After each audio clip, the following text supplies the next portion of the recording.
we open upstairs in the house. Lily Scrike stepping into a room. Beautiful, beautiful wooden desk, leather-bound tomes, drink, doll, a bookshelf, very similar to these two. She steps in, she stands in front of the desk. The goods have been supplied downstairs. Good. I wonder, this mission you're sending the Admiral on, are you aware of the ramifications of that? I'm well aware of what could happen. I know what I want to have happen. We shall see. Of course. Mr. DeLance. Mr. DeLance has everything he needs. He will have everything he needs once they return. Understood. And the artifact? You asked too many questions. Is there anything else? No. Find the mage. Bring him here. Of course. She steps out. She steps out and the door slams shut. On the back of the door it says, "Hit points not required" presents the House of Ill Repute. Where a group of hired misfits fulfill the morally dubious wish. Don't even cut that. We are keeping that. Where a group of hired misfits fulfill the morally... One more time. Where a group of hired misfits fulfill the wishes of the morally dubious the house and do not ask questions. We are here with our wonderful, wonderful adventurers on our exciting escapade. Let's go to credits and let's jump straight in.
As we come back into the house, deep in the subterranean layer, not layer, we find... It's a layer. It's a layer. It's a layer. It's a layer. layer. It's a layer.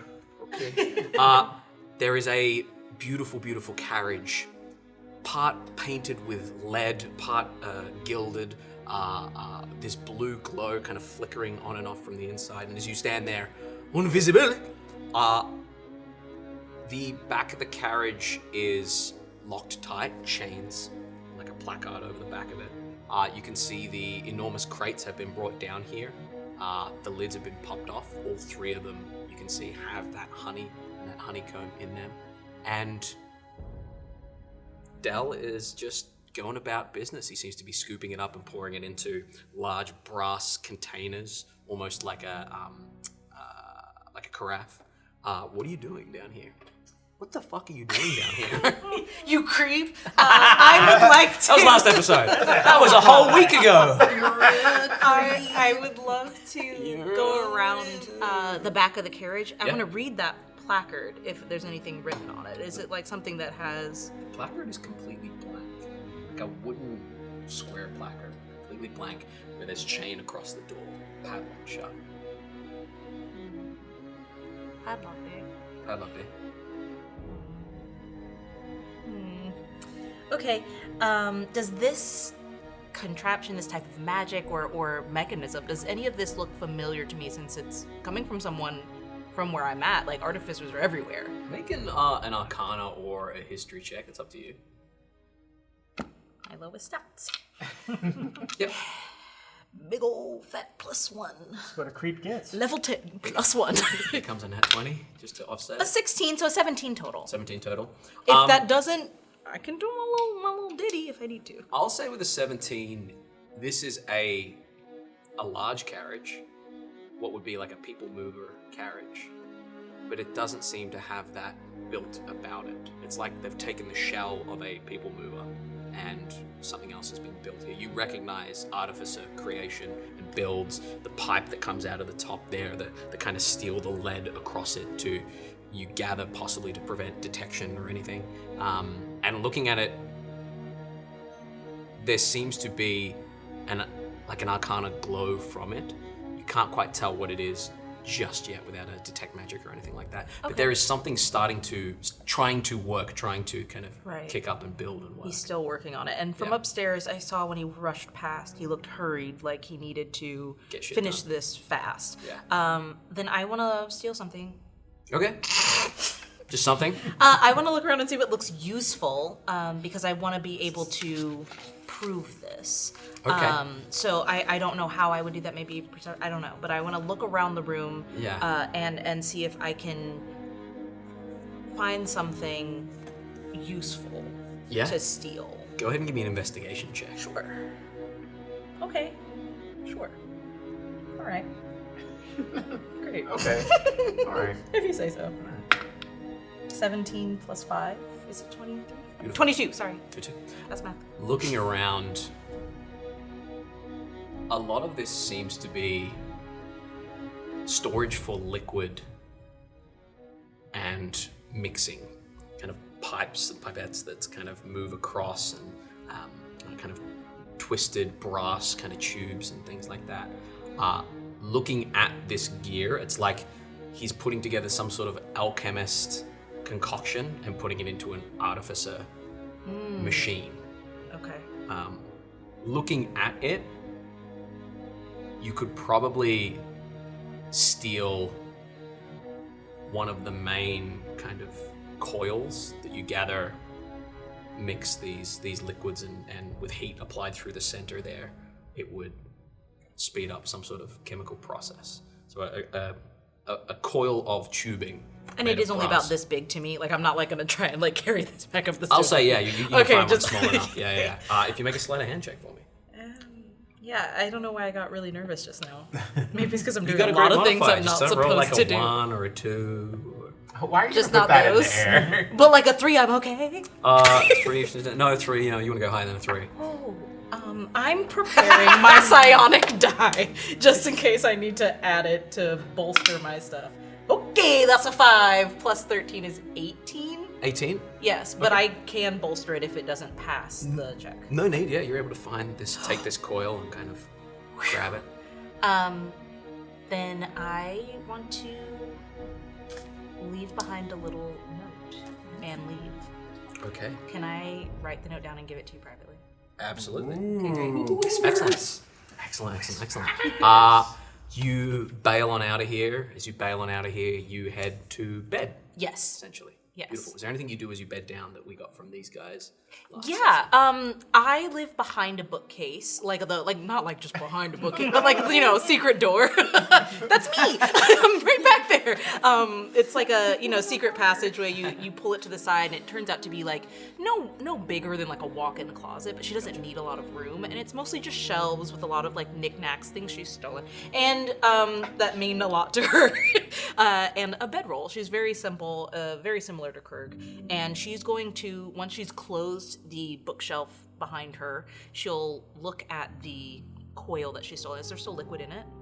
There are remnants of. Yeah, I'm gonna take one of my vials from my poisoner kit and just collect that, whatever I can get out of there, and then cork it.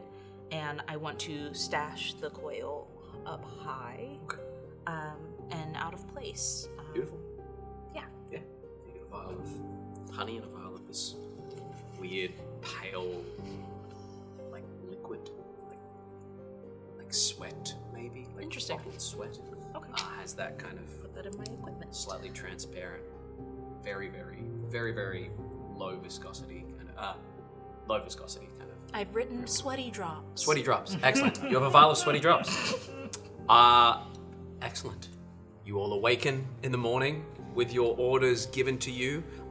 Horses are supplied.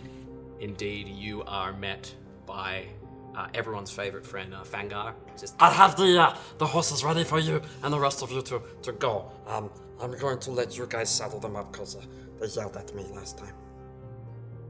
Who yelled at you? I don't want to get anyone in trouble, sir. Then why did you bring it up? Maybe subconsciously I wanted you to do something about it, and now I'm feeling a bit bad. That sound like you want us to do something about it. No, Like no, it's not just- you. I don't want you to do anything about it. eyes the skull on you. Me The very. skull, the skull and the broom, you know. Yeah. No, I mean, you can. This is a safe place. You can talk to us if somebody has been mistreating you. We are all equal citizens around here.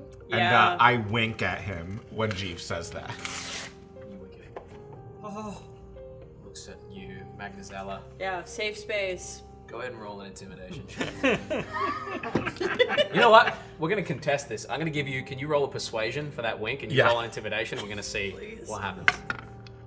12. I got a 2 total. Well, actually 19. 19. Yeah. Looks at you and goes. Well, that'll be all. Anything else? I misspoke. I'm so sorry. He kind of gets the horses saddled up and goes, yeah. And I'm there with him because it's next morning. You're all there at this Yeah, point. Yeah, I- getting ready to head off. I'm gonna go, hi, I'm Thuna. Hi, Tuna. I see you around. I'm Fangar. Fangar, so nice to meet you. Nice to meet you. We're going to an island. Good luck. Do you want anything? No. Okay. We can pick you up something on way back. Really? Yes, that's why I asked. Well, what island is going to? It's secret house business and we can't talk about it. But we're going somewhere tropical. Would you like something nice? Wait, is it secret? We not supposed to say we going to Mene? Everything with the house is secret. And he It's said it. Monet. Oh, they have some very tasty berries. I wouldn't mind if you're able to get them through Yes. the city borders. I'll risk my life. We're gonna waste some of our precious space to get some fucking berries. Oh, I can just make it for into a this patch. stuff. You're right. Maybe berries are a good idea. No. If it's no trouble, I'll bring them for you, Fangor. I think it's a trouble, but what do I know? I'm staying out of this. What going on here? What what is this? I just get annoyed easily at the world. Yeah, let me get that. Yeah. Anyway, later, buddy. Bye. I just look over at the Admiral and go, how did we end up with this? How did I get here? Just lucky, I guess. I received a letter I was requesting. All right. And as we go, Percival is going to go over there and open up the container and give him a treat. Fangar can also have a treat. Thank you so much, Master Jeeves. Thank you. Devours it as he devours crumbs all over him there. Let's get picking them out of his fur. As you guys set off, you trot to the lower eastern side of the map there, and as you trot down there, you find the city limits at that point. Portcullis raised once more, and you gallop out on your way towards the ocean. It is a relatively long ride, and Admiral, would you like to describe how you lead the pack, undoubtedly? Normally, I would ride relatively aggressively. If anyone seems uncomfortable on a horse, awkwardly riding behind, I would slow the pace and just kind of circle back around over to Thuna in particular. Not a lot of horses. Thuna is like slipping off this. She's like side like this because like every gallop, her tiny body is just like and she's going. So she's no, but I think I got it. So if you grip the reins tighter up here, more control. She like pulls herself And to then rights and is just trying to do exactly as he's pressure with your knees. Here. Pressure with my knees. Does that feel more control? Give me an animal handling check. Oh, fudge! I don't have good that. Okay. Come on, horsey. Mama needs a new horsey. 14 plus 3 is 17. Yeah, describe to me how you kind of get this horse kind of under control here. I think knowing that Elijah's watching, she's like, with the knees. Got it. And I'm very confident in this. And she whispers in the horse's ear, please don't embarrass me in front of Elijah. I'm begging you. I will give you sugar cubes. I will give you everything you need. I will give you a bath. I will muck your stall, please. And it's just like, I think it's not the words that soothe the horse. It's like the whispering and like the softness in which she's trying to convince the horse to do it. And then she sits back up and she's like, I'll take your advice. Excellent. Starts And I'll pick the trotting. pace up once again. At this point, why don't we share the spotlight around here? I'd love to know what your horses each look like, what horse you would have picked, whether you would have given them a pet name, and how we see you all riding. What's your riding style? What does it look like as you gallop on here? Krirg's horse is like a chestnut speckled mare. Like it's got the brown and white, like the white speckles on top of the brown hair going all across her. And Krirg just calls her Cookie. Okay. Because she looks like a cookie.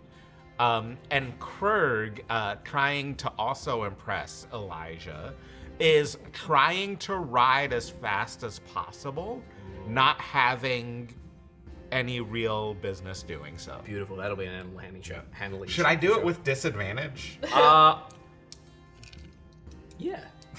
You should. You should. I'm not gonna. I'm just saying, like, I'm not. I don't. Krirg. I will say, Krirg does not. I'm not gonna look a gift horse in the mouth. What is my animal handling? Probably a 0.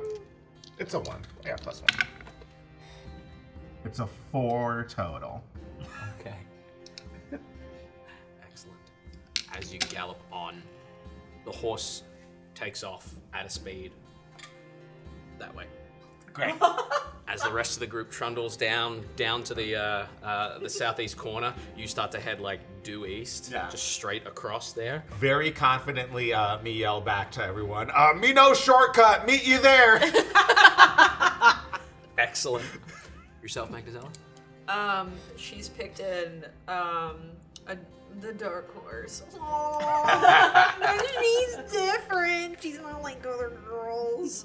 But like an all black horse, like the dark mane, like this dark tail. We're kindred spirits. I don't know their name. They don't know mine. We don't have to know. That's One of not those important. things, Their hair is like covering one eye. We have Radiohead's playing in the Nose back. pierced. I'm a creep. You have a septum piercing. You pierced each other's ears. Oh my god, what a bonding experience for you. As I'm like riding, we're doing a stick and poke. As I'm doing the stick and poke, I'm like charging straight ahead because I'm familiar with horses. I know how to ride them, and I'm like, no one knows what the fuck they're doing. Elijah's trying to steer people ahead, and I'm just trying to like do my own thing. I'm in my own little main character soundtrack, like just like a solid couple, not too far ahead because I don't want to lose everybody, but just enough to where I get some like distance and some quiet, but also like they can see that I am ahead and I know what I'm doing, and I need them to know how capable and how smart I am. I'm good at riding horses. No need to make any checks there. You're just going about regular business. Fair enough. Heading on. Yourself, James? Yes. And Percival? Yeah, Percival is also on. We are. It's a black stallion with a little white patch, right up in there. Tuxedo horse. Of course, yes, it has to match.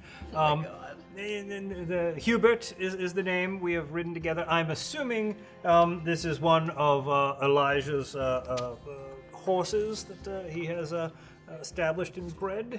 When I rode down from Nevium, I did bring several horses with me. A very kind gift for the house. Yeah. And so it's a well-trained animal, definitely well taken care of. Everything is in place. And as I see Thuna having some struggles, I'm like, and then establishes control, okay. And then I see Krirg, and then I don't see Krirg. And then, all right, we're going to gallop and put it in there to try and head off the quite 100% under control Krirg, but just sort of redirect the path because the shortcut probably is closed. He doesn't know the bridge is out on the shortcut, so we are just going to try and rein them in back toward the original path. Parenting. Yes. Yeah. Easy enough for you as well to kind of gallop out there and kind of head around to try and take Krirg back into the group there. Yourself? Anything besides wrangling people? I personally am riding like an Arabian horse, dark browns, dark black mane, and things that people would notice. Magnazella already knows. This is a very recently reared broken horse. Probably broke it on the way down here, and I've been continuing to break it for the house as I've been here daily. So while it's well under control, still nippy and things like that, still learning to take orders. Thuna, did you give yours a nickname or a name? Yeah, so Thuna's on a mule. And is trying very hard, like a pack mule, so carrying most of this intern. So I'm thinking something that needs to carry a lot of things down to the ship. Absolutely. So, and, smaller, so easier for her to get onto. And I think she would call this steed Donkey. You have to say it. Noble steed. You have to say it like Eddie Murphy, though. I can't. I don't think that's possible. I don't think no one does it anyone like can it. say Yeah. it like it. Donkey. Yeah, Excellent. that's Donkey, and she's now got it under control thanks to advice from Elijah. Beautiful. Excellent. As you all head off, Donkey Cookie, Hubert, and the rest, the unnamed and the yet to be named, as you head out further east, there's a speck in the sky that darkens and a shadow that falls over kind of the land coming towards you as this huge shadow, like jumbo jet size kind of shadow, you just hear high, like above you, Woof, woof, woof. Something enormous and winged flies just outside the city limits, near where the Tepico Wilds and the city kind of begins.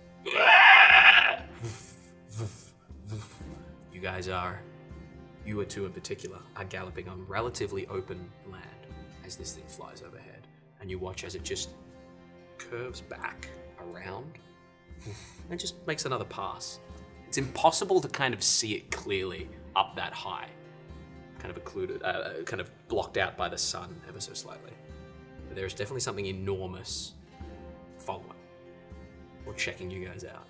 Ruh-roh. And I roar back at it. Excellent. You roar back at it. You get a from like far above. Make an animal handling check for me. Okay. Again, a disadvantage. Perfect. 6. No, 5. I'm so glad we brought Krirg along. Swoops up into the clouds.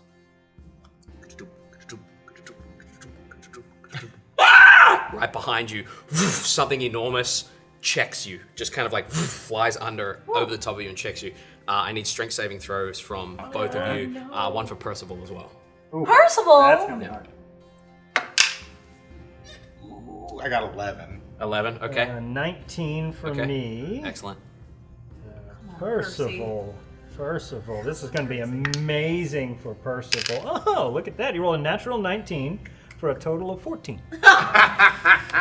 Percival, blown off the back of your steed. Krirg, blown off the back of Cookie there. As you're blown off the back, you hit the ground, and that creature flies back into the clouds immediately. Almost like Nope, like the thing from Nope. It swoops back into the cloud there, and you, as you hit the ground, as Percival hits the ground, you kind of gallop, your horse gallops on. As you gallop on and kind of curve back around, you guys can see this far off to the left, a couple 100 feet. That thing's gone back into the sky there, and there's no sign of it just yet. What do y'all want to do? I'm gonna turn straight to Elijah. Did we get a good look at it? What was it? I don't think you got a good look at it. You would have It was seen just something out the corner of your eye. and came down from the sky. Large and came down. Huge wingspan is all you can really tell. Wingspan and talons. Poor Thuna here is gonna get a spray of sea mist again, as I think my initial reaction is just like I take up a slightly defensive posture, and you hear something, a dialect you may be familiar with. I don't know. Probably not, though. Very earthen and primordial in nature. Two simple words come out of my mouth, and there's this massive spray of sea salt and water, then coalesces back over me in an icy sheen. I get splashed in the face immediately with a bunch of seawater, and I'm like, cool. Immediately so impressed. And then it just kind of almost fades away, you know. But that would be my initial reaction. I don't want to get 8. You throw up your mountain sheen, icy sheen. First question. When Percival gets blown off, when Krirg tumbles down, does that look like it's going to be a dangerous fall situation at all? Okay. I would have called for it if it had been. Yeah. A Fantastic. decent enough tumble, but not enough to like cause damage. Yeah. Injury. Yes. Percival's fragile. I mean, 14's pretty good though. Yeah. Absolutely. So, go ahead. I was going to say, so I just want to start circling back to grab the horse, right? The Kirg's steed. Cookie, yes. Yeah. To try and bring Cookie back into to where Go ahead and Krirg- give me a real quick animal handling check as you're moving alongside Cookie. Cookie is quite spooked. That's a 12. 12, excellent. It's going to take a little bit, and you kind of have to run beside Cookie, leaving them back a ways in order to get the horse under control. As you gallop on doing this, It's fine. Percival will take care of Krirg. I Everything is great. waddles over to you. I pick up Percival. I give him the same thing back. I get the whatever dirt off his face. Yeah. And I pick up Percival and I start running towards Cookie. Okay. And I don't think this is a purposeful, but I do growl again just because I'm like a little pissed about what's going on. I'm not necessarily yelling at the thing that attacked me, but it may come off and be perceived in that fashion. Beautiful. As you run towards Cookie and Jeeves there, the rest of you turning and paying attention, it is at the point where in these clouds you just see an impossibly large kind of shadow that just kind of cuts the sunlight and then cuts the sunlight a bit more. It's swooping around, trying to get a good look at what it can grab. I look at Elijah and I'm like, okay, time to lead us to save them. Right. Well, at least you've got a great steed. And I'll just kind of turn and head off in that direction. I'll check one more time. Magnazella was out in front, so I'll check one time. Just kind of, is she okay? Looks like she's all right. Action's over here. Should probably move in that direction to assist if need be, or defend them. Yeah. Same. Going wherever Elijah goes. Where are you going? I would like to, I would like to use some draconic wings and fly up there and see what all this hullabaloo is about. Just take off from your steed straight into the I clouds. want to leave my steed. Amazing. My steed is like, why are you leaving me? Where are ya? Where are ya? gotta know. I want to know what's up there. Beautiful. What do your wings look like as you sprout them?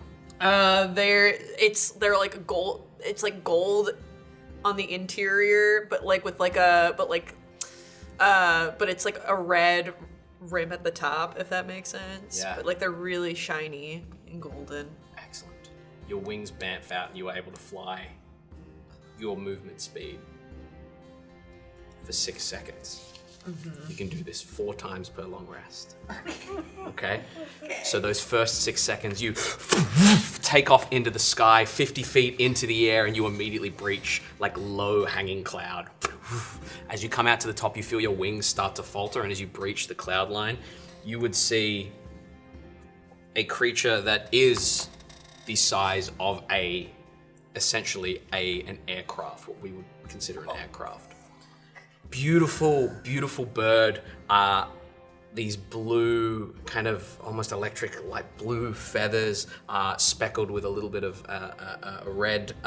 This sharp beak, these gnarly-looking talons. As it takes off into the sky, as you appear to the side, its hawk-like eyes whip around to you, and it one big beat of its wings, and then it goes high up in the air, tucks its wings in, and just starts to rocket down towards you. What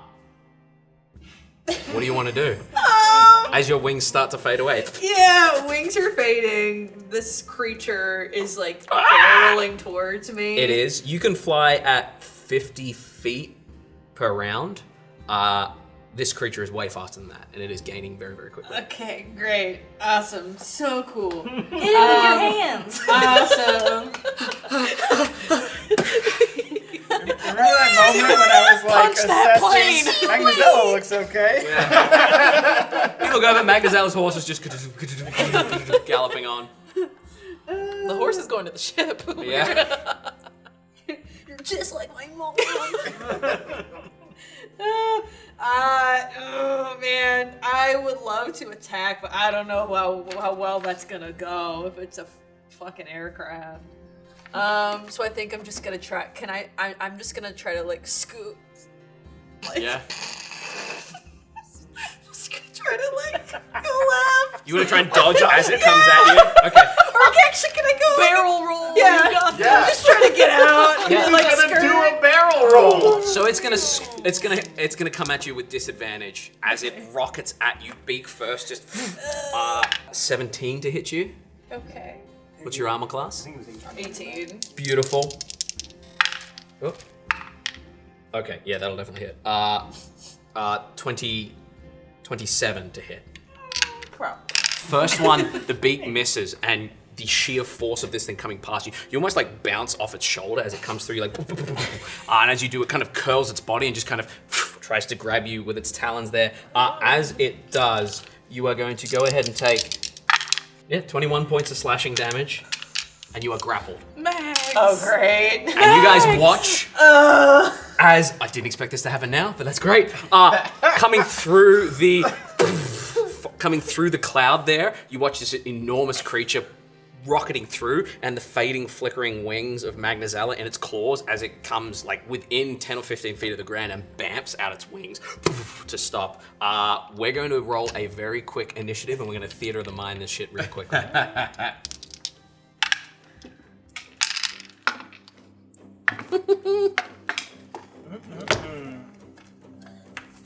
Okay. Yeah. 7. 7 for Krirg. Excellent. What did you get there, Magnazella? 12. 12 for Magnazella. Jeeves? 27. 27 for Jeeves. Butler's first. 15. 15 for Thuna. Oh wait, hold on. I have Feral Instinct. I get advantage on initiative. Oh, beautiful. 17. 17 for you. Keep mine the same.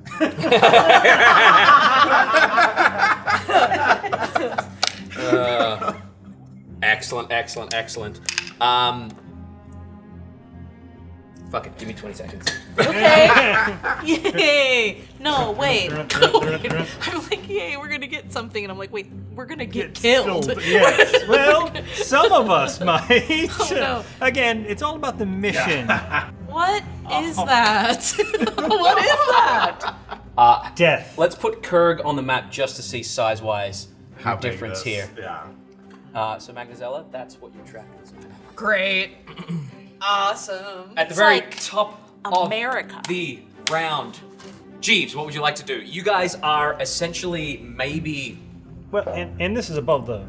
No, they came down. They're about 20 feet in the air now, this creature. Okay. They swooped down because they plummeted down and then pulled back up, and they're just pulling up now. As that happens, this is about 100 feet from you. As you're just getting Cookie under control. Well, I mean, first thing first, I need to get Cookie back to Krirg and get Krirg back in the action. Get things back in order. Percival is with Fair Krirg, enough. so I'm going to try and get the horse back under control and put this together. And I just spare a glance to look over and see what Elijah is doing at this moment with Birdie. Excellent. Excellent. That's- You have got them under control after that 12, and you're kind of leading them back around to Krirg, who is, a good, 80 or so feet in that direction, which will take you 180 from this creature. But you're on horseback, you can go 60 feet around, so it's not too difficult. You lead them back there. Excellent. And observation, that's the... Observation. Elijah, what are you doing? Very good question. I guess I turn the horse and dash in that direction. Okay, beautiful. I am the horse 50 feet, Yeah. right? So 50, 60, 100 yeah. feet. Yeah. I'm about 100 feet away. Yeah, you said? can get to, it. I'm just gonna dash right up into it then, and as I do, I will wave my hand and bring a tentacle up out of the ground Excellent. and just leave it there in front of it, hopefully to, I don't know. Whack it. Get distracted. Okay. Do me a I favor. don't really want to attack it with it. I can. Give me. I don't really Yeah, want it is 10, 15 feet in the air. So if you can reach it, you may. But if not, I will get a real quick persuasion check from you. Okay. That's an 11. Okay. Doesn't seem interested in this just yet. Gotcha. It's got prey in its claws. Yeah. Anything else you want to do? That's it for me. This thing is going to you into the ground.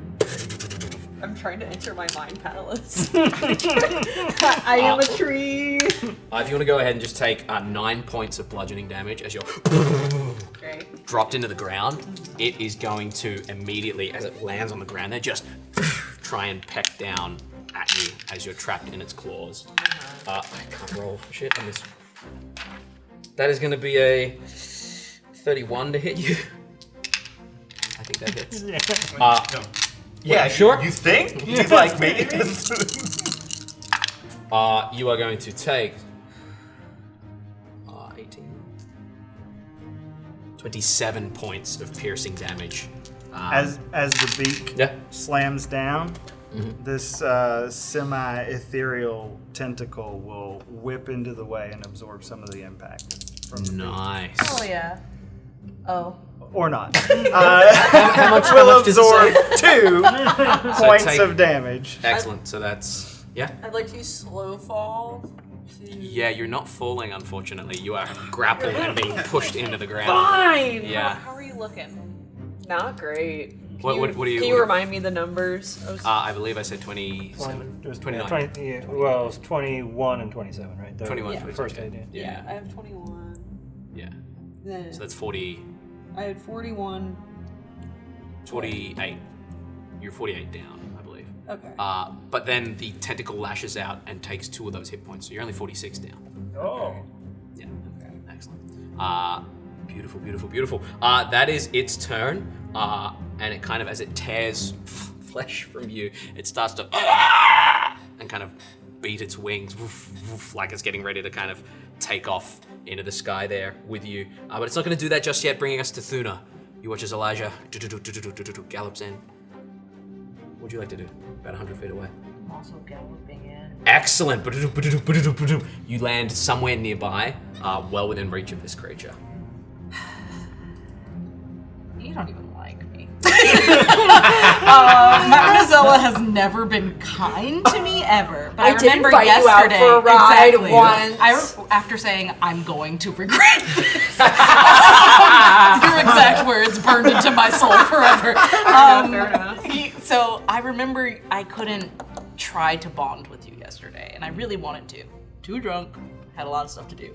But I still think Thuna is empowered by what she's seeing. I think she thinks in her head, as long as she's following the great Elijah Bay, she can't fail. Only one way to find So out. time to get dumb. Yeah. She hops up surfboard style on her pack mule, who's just kind of like chugging along. Yeah. And she is going to leap from it and use her ability to cast Enlarge on herself. Nice. And grab it by the fucking leg. Okay. Yeah, and then stab it with the dagger. That's what she's going to try to do. With her Beautiful. bonus action. She has a Bonus psychic action blade. stab. Yeah, There you go. Yeah. Give me a bonus action stab as you enlarge yourself. An extra D4 damage there for your enlarged state. This is crazy. Really? Indeed. What did you say I had? An extra D4? Extra D4 because On damage if I hit. Yeah. Okay, then I won't roll it. 19 on the die, plus 8. Definitely hits. Yeah. Great. You're able to rake its like back of its tendon of its kind of leg. Yeah, I'm gonna slice that Achilles. Yeah. It's a D6 plus 4 plus 1D4. Correct. Yeah. What is this like? Technically, sneak attack. If he's got my buddy in the melee. She is restrained. Your buddy is technically restrained. I will say that you probably need it. So yeah. I probably need it. Wow. That's what I'm saying. Yeah. I probably need it. She's restrained, not incapacitated, so like she can still lend a hand at a disadvantage. So yeah, you can have sneak attack. A slightly bloody hand, Yeah. but you know. barely breathing. Okay. 6 plus 5 is 11, plus 4 is 15, plus 3 is 18, plus 2 is 20, plus 1 is 21, plus 3 is 24, plus 4 is 28. 28, beautiful. 28 points of damage. Ah! It screeches. As it I screeches, just wanted to drop her. I'll say that it does loosen its grip on her, but that's because its side eyes are just like now focused on you. I look the other way too. It's like a child who can't see your eyes. It's like, where the fuck do you go? Object permanence. Yeah, exactly. Anything else you want to do? Nope. Beautiful. That's going to bring us down to Magnazella. You have been kind of dropped on the ground here. It's already on the ground, so it's just kind of pulled its claws off you. You're kind of prone on the ground, and it's just pulled its claws off you to kind of turn around and look at Thuna. Okay. I'd like to try to scurry away. Yeah, you can Great. take the disengage action, or you can spend a key point and disengage as a bonus action. It's up to you. I'm just gonna disengage. Mm-hmm. Yeah. Disengage, you scurry, pull yourself away. Yeah. You get a good 15, 20, 30 feet away at this point. How are you looking? What does Magnazella like look like at this point? Oof. Pride gone. Ego non-existent. I've got like talon shred. Like my whole outfit is just shreds, and I've got and I'm just like pricked everywhere. I'm like sensory overload. Just really just very shriveled. And just and also just has just experienced a lot of difference in altitude really quickly. Yeah. So just feeling a little nauseous too, and just looking up, just trying to process the environment. I'm just trying to trying to keep my head above water. I'm barely here in this moment. Fine. That's going to bring us down to Krirg. You are running. You see this enormous creature land on the battlefield. It is a good 120 or so feet away from you, but you've got a horse coming straight to you at this point. As Jeeves kind of runs up alongside you with Cookie. Krirg feels a rage build up inside of him that's different than he's normally used to feeling. Okay, Like, yeah. it's sort of he's faced this great beast, and he feels this, like, primal rage, not unlike the video game, work up inside of him. And I'll enter a rage. And what I'm going to do, I'm still holding Percival. I'm gonna take as much movement as I can towards the beast. I'm gonna put my javelin in Percival's hands. And then I'm gonna chuck Percival as hard as I can at this thing. Jeeves. My boy! I've abandoned my child!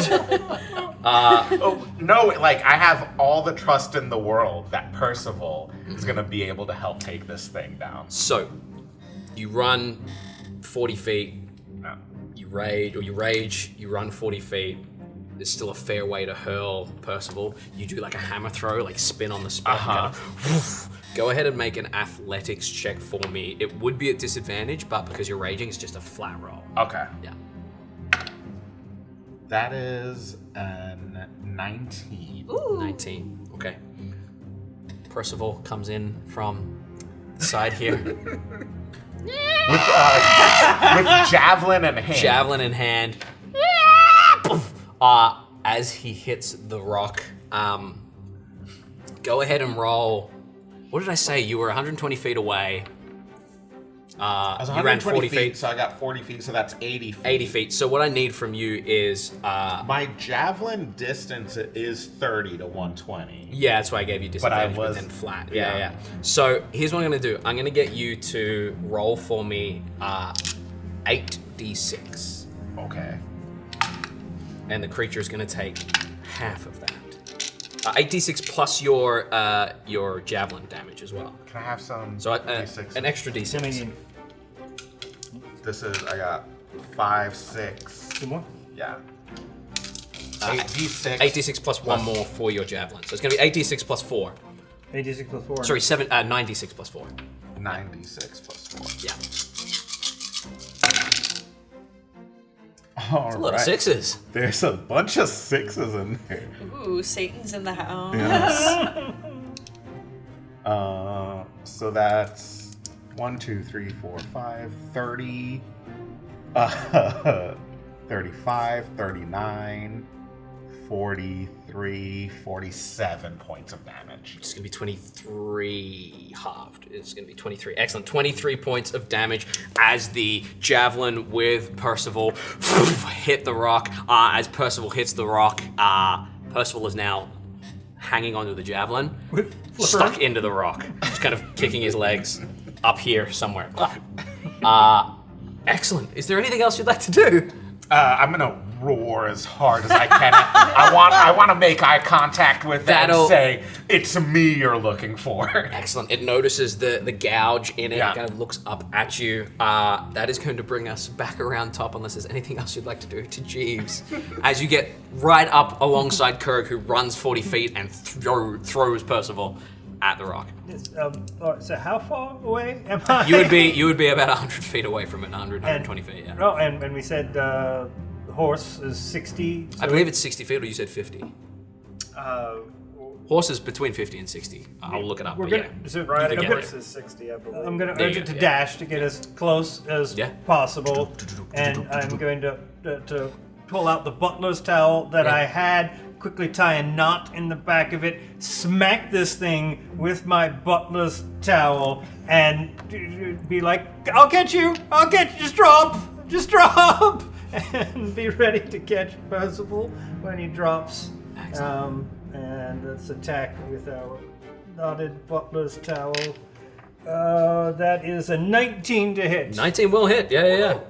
And that will take 11 points of bludgeoning damage from the butler's towel. Excellent. You, as you whip it good, problem comes along, you have whipped it. Percival, let's go. And you catch Percival there. fantastic. Anything else you want to do? I'm going to try and shield him with my body, the shield with my body, and hold the serving tray up to try and block anything that the reciprocal attack that I am fully expecting. Meanwhile, giving Krirg a dirty look. Eye contact still on the rock, but you get a slide thumbs, like a thumbs up. Like. The only dirt that Jeeves will ever throw is dirty looks. Elijah, what would you like to do? Just gonna look to my left hand again. Little puddle opens underneath, and that's pike slides into that arm. Then I'll use my bonus action to whip this thing with the tentacle. Yeah, go for it. That's a 13. 13's not going to do it. That's it for me. Narrowly misses as it starts to take off. At least I summoned my weapon again. As it takes off into the air. With me holding on. Yeah, if you're still holding onto it. Were you holding onto it, or were you just jabbing your blade? No, I grabbed it so that it could let go of 'Cause you're Magnazella big. and then select it. Yeah, because I'm huge now. It is going to turn around and just peck at you, Jeeves, with a very angry peck there. That is going to be a 25 to hit you. 25 will indeed hit me. Shockingly enough. As it pecks out at you, 10, 18, 22 points of piercing damage. And then it is going Tentacle will absorb 4. Oh, yeah. It is going to take off into the sky with you hanging on. And it flies up. 10, 20, You can 30, stop whenever. Right. 40, You could stop 50, counting. Wow. 60, 70, 80, 90, 100, 120 feet. You're a good man, Charlie Brown. If you fall, I will catch you. He'll be waiting. That brings us down to Thuna. What would you like to do? I'm 120 feet in the air. Yeah. What, like it's hard?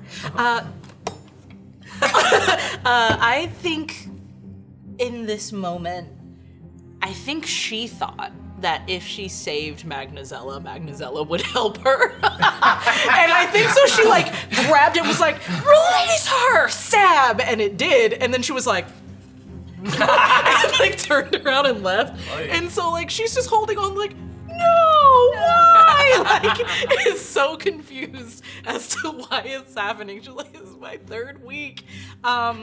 She has not caught a break in the last 48 hours.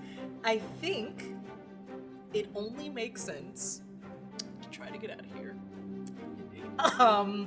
So are the clouds completely obscuring the view of the ground, or is there any type of like scattered to where I can see like a patch of grass, like any safe landing that I can see? It is dappled, the cloud cover here.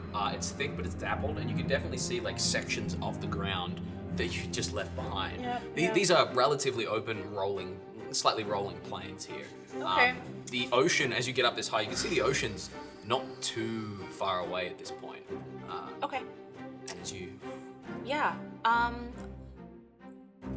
I would like to make a quick knot out of one of my hempen ropes. It's 50 feet. Yeah. Slide on down. Uh-huh. I'm getting rope burn. Like it's like, and I Just one of my D6s. Great. Thanks. I'm gonna take some damage to my little handy hand. Little burny Hey, damage. that's my temporary hit points. That's Done. okay. Easy, That's don't worry about okay. And I want to get all the way down to as low as I possibly can. And because I have advantage on strength checks right now because I'm a chunky girl. Yeah. And I want to use my teleportation. I want to throw a blade straight at the ground and see how close I can get. I might not get all the way when I roll this d8. Yeah. But I want to see if I can make the ball a little Great. easier. Good stuff. Okay, so if I roll a 1 on this. Yeah, essentially. You just tell me, as you get down to within 70 feet of the ground, you just tell me how much closer you get. Can do. And I'll roll the rest. It's fine. How far away is this? Like, is this directly above us, falling? Pretty much directly above you. Yeah, if she doesn't make the ground, I'm just going to cast Feather Fall. Okay, yeah. Oh, I'm gonna make the ground. I'm gonna make the ground. Yikes. Okay, 7 times 10 is 70 feet. Exactly. Yay. Exact distance. You fling a blade, and as the blade hits the ground, you look up, getting ready to cast Featherfall, and you land on the ground there. Can I do a superhero landing? You Always absolutely wanted to. can. Yeah. Yeah. Absolutely. Make a I. performance check for me. No, please. Okay, well, I'm Icarus today. Icarus. Okay, it could be. No, let me not say that. Don't say anything. 16 plus 7. Yeah. Tell me what kind of superhero landing do you do? I don't know. I land in the ground, and I think it kind of craters out because I'm big. Yeah. So Oh, yeah. I just kind of like, and I want to look up at everybody, but like especially at Elijah, and be like, and then I'm gonna drop, enlarge, and take off so that I can try and get onto my noble steed and get to the ship. At this point, you just watch as that 50 foot of rope just kind of Yeah, it's snakes gone. into the sky, and we are out of combat as that creature flies off, having had a bunch of damage done to it. Not looking shabby at all, but definitely stung. You weren't the easy prey that they thought it was going to be. Yeah. Krirg, we're definitely going to need to have a conversation at some point later. But Yeah. for now, go get your horse. You talk about how awesome Percival is, but he barely know how to use a javelin. We definitely need to have a talk. And Krirg goes to grab his horse. Excellent. You hop back on your horses. Magnazella, what are you doing? I'm breathing very heavily. And I look at Thuna and say, thank you for... Thank you. Thank you for helping save my life. Thuna is now small again and on the back of a pack. The effect has certainly worn off of her like grandiose actions, but she like trots over to you on the pack. Mulan goes, "I'm gonna regret this," and gives you another potion of healing patch. Oh, the smallest single tear comes out of the corner of my eyes. I take it in.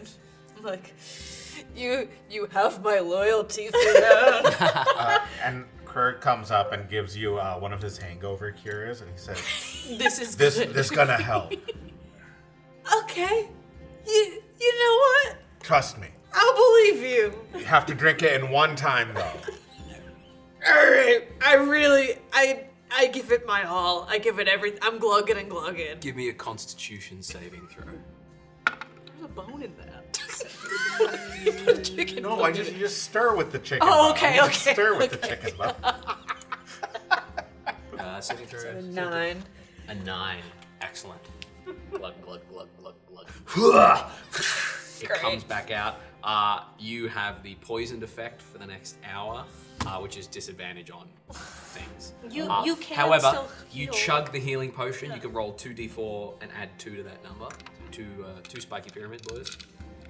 Pyramid boys. Good God. 2 Excellent. and 1. So 5 points of healing. Great. And you hop back on your horses. Feeling slightly unwell.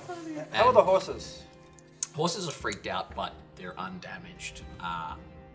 The one that you've been keeping in check has been surprisingly well behaved.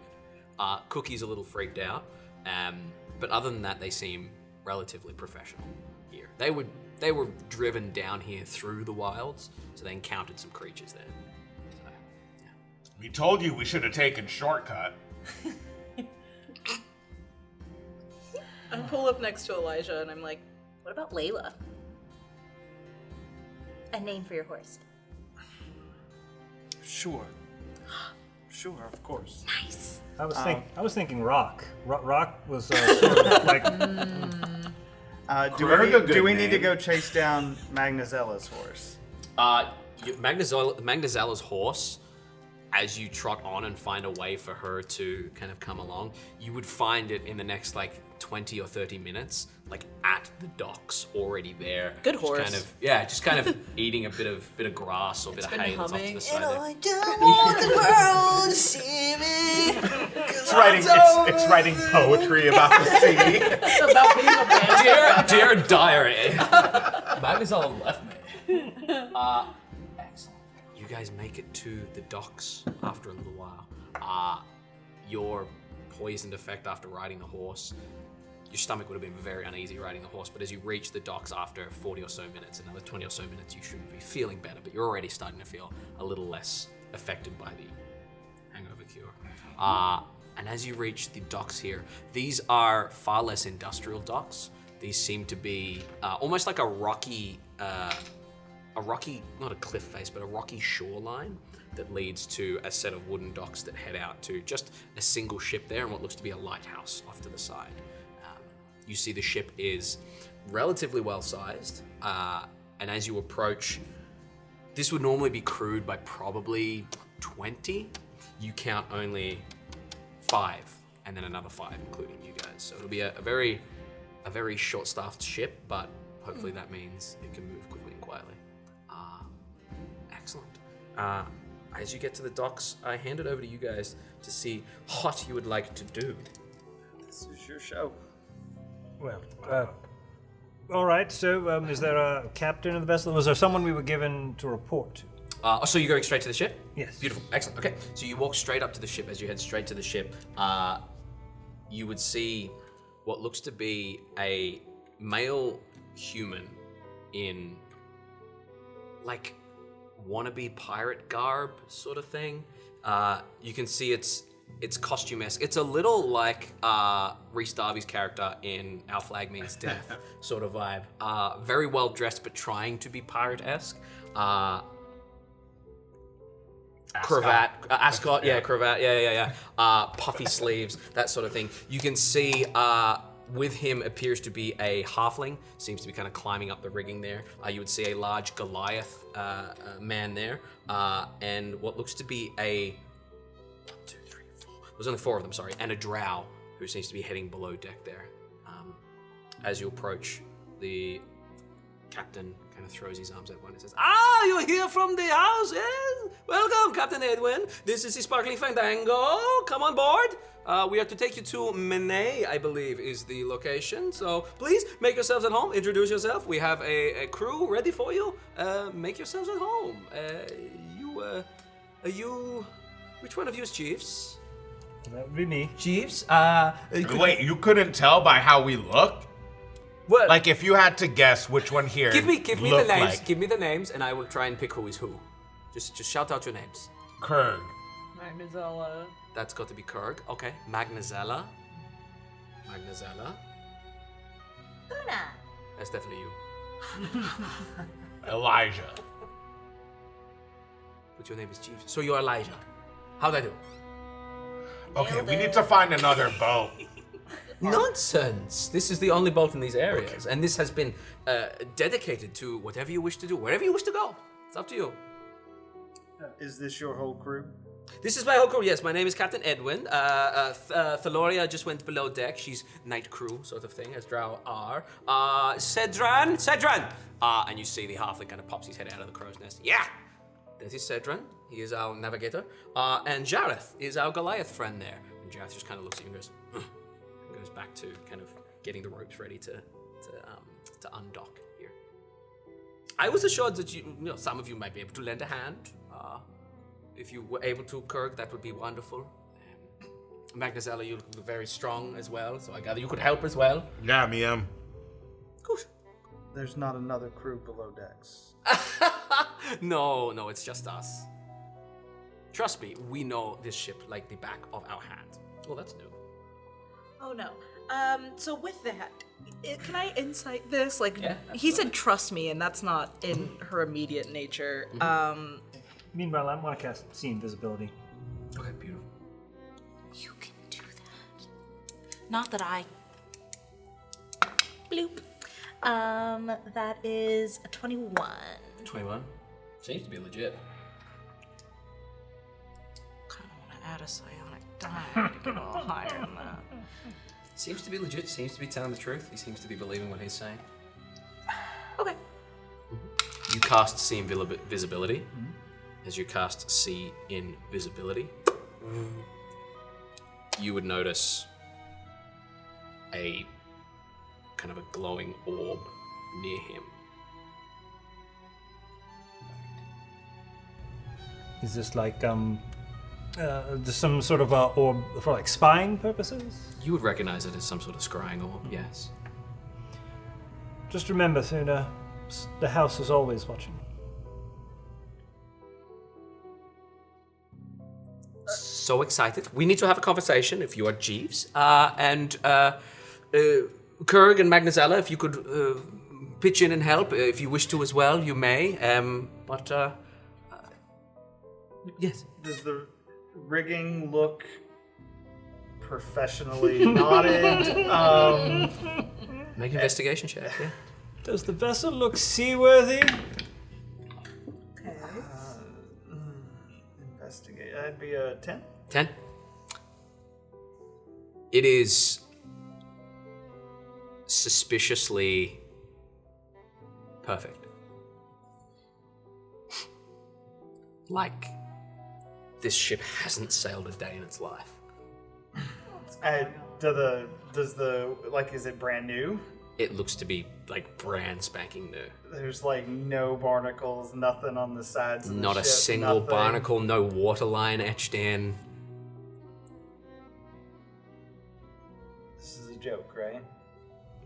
This is your area. We were told the ship. If you say the ship is not seaworthy, we can see if we can find another one. Yeah, it's Oh, two it's cannons and it's a seaworthy. ballista, but yeah. For sure. Well, I'm excited to get going. If we could have a really quick conversation, I would love that. Other than that, make yourselves at home. Please, this way. Kind of lead you to the captain's quarters under the deck there, the poop deck. I will walk over to Magnazella and have a conversation with him about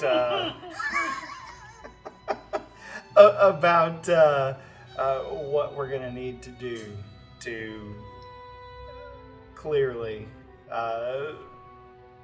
handle the bulk of the work while we're aboard. Yeah, me can do a lot of things. Like me have been working. They may not be professional boat working, but we used to working with me hands. Put me to work and me get it done. A lot of it will need to be pulling sails taught, things like that. A lot of Goliath. muscle. Goliath trots on over, just saying this. You strong hands? Yeah. Right. Me Jareth.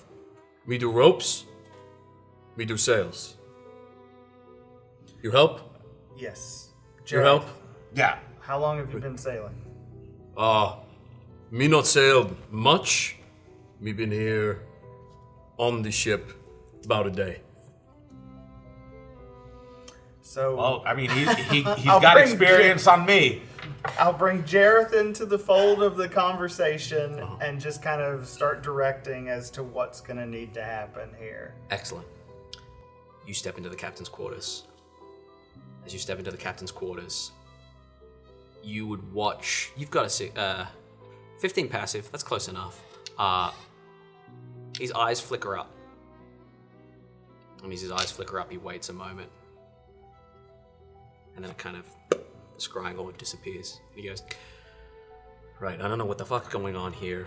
I've been pulled from my usual post. I've been laid with these newbies. I'm sure you understand. I've been told to get you guys somewhere safe and back. What's going on here? I know you work for the house. I was told to make sure only newbies on board. Something's going on with Nevium. There was an attack at the dock. There's a Nevium spy somewhere in the house, apparently. Is that really any concern? You were given a job to do. We are here for the job. Can you not do the job? Company man. Yeah, I can do the job. I just don't want to die on the job because I've got Jareth over there who literally stepped on the ship and got sea legs and threw up yesterday. Got seasick at dock. I've got Thaloria's not bad, and I've got Cedrin who half the time thinks north is south and south is north. If you've got capable people, great. But you need to be careful who you trust. That's what I'm being told. That's why we have these fresh newbies. People who owe the house. People who aren't going to question the house. I mean, how long have you been in this line of work? Everyone that works for the house owes the house. Listen, I've been working for the house for like 10 years now, so I'm an old hand. Well, then you know the trick. We have competent people. You will find that they will get the job done. As long as the vessel is seaworthy and we have enough crew, is there a problem? He looks at you up and down. He goes, all right, company man, no problem. Apologies. So that's no problem. No problem, sir. All right. Is there anything we should be worried about? Someone is spying. That's it. We will be on the lookout for it. Spies do come in many sizes and shapes and forms, but my people have proven their worth. So you watch your house, and I will watch mine. Oh, they're not mine. I'm taking no responsibility for them. I was dumped with them. I want to get back to my actual house, alive, in one piece. Okay? So, we have common cause. I would like to have all of us return from this journey with the things we need to acquire. Great. All right. Kind of opens the door. Says, wonderful chat, Chief. That was fantastic. Okay, I will see you out there, and we will get going. I just have a few things to check up with first. Kind of steps back in there, shuts the door, and you are on board the sparkling Fandango. I want to talk to Valori. Yeah, you can head down the steps to the lower deck where you see like a long dining table, what looks to be a small kitchenette, like a galley kitchen. Up the front end, you can see there are barrels stacked to the very top. There's another set of stairs that go down once more into like a lower section here, maybe where all the bunks are strewn. And you can see Thaloria is just finishing up eating a meal here. What looks to be just like a bowl of some sort of porridgey slop. And she kind of sits it in the galley there, and kind of gets up to go and goes, hello. Hi, I'm Thuna. I'll clean that. And she starts cleaning the dish. I see. You are part of the people from in Uciar heading out to Mene? You're part of the crew of the people going to the island? Mm-hmm. Nice. Well, look forward to traveling with you. You do? Yeah, of course. Wow. How long have you been sailing? I have been sailing on and off for around 2 years now. Wow. Yeah. Is it beautiful? It is. I've never sailed. You've never been on the water? Never, ever, never sailed. We are in for a treat. I feel nauseous. Yes, that will pass. To the way. Where are you from? I'm from around. Oh, it's a secret. Yes, the house and secrets. I have to get used to the secrets. There's so many. Yes, otherwise, if you run your mouth, the house gets very upset. And you never know who is watching. I'm learning to shut up more. Good. No, not good, but good. Yeah. Are you scared? Always, yeah. Oh, it kind of sucks to be scared all the time, huh? Constant vigilance and all that. I need to sleep so I can be ready for the night watch. Okay, can I make food from now on? This looks disgusting. Sure. I'm great at chopping onions. Right, well, I look forward to your meals you prepare for us. Okay, good night, Thaloria. Good night. Steps down the steps there. I want to insight her too. Okay, go for it.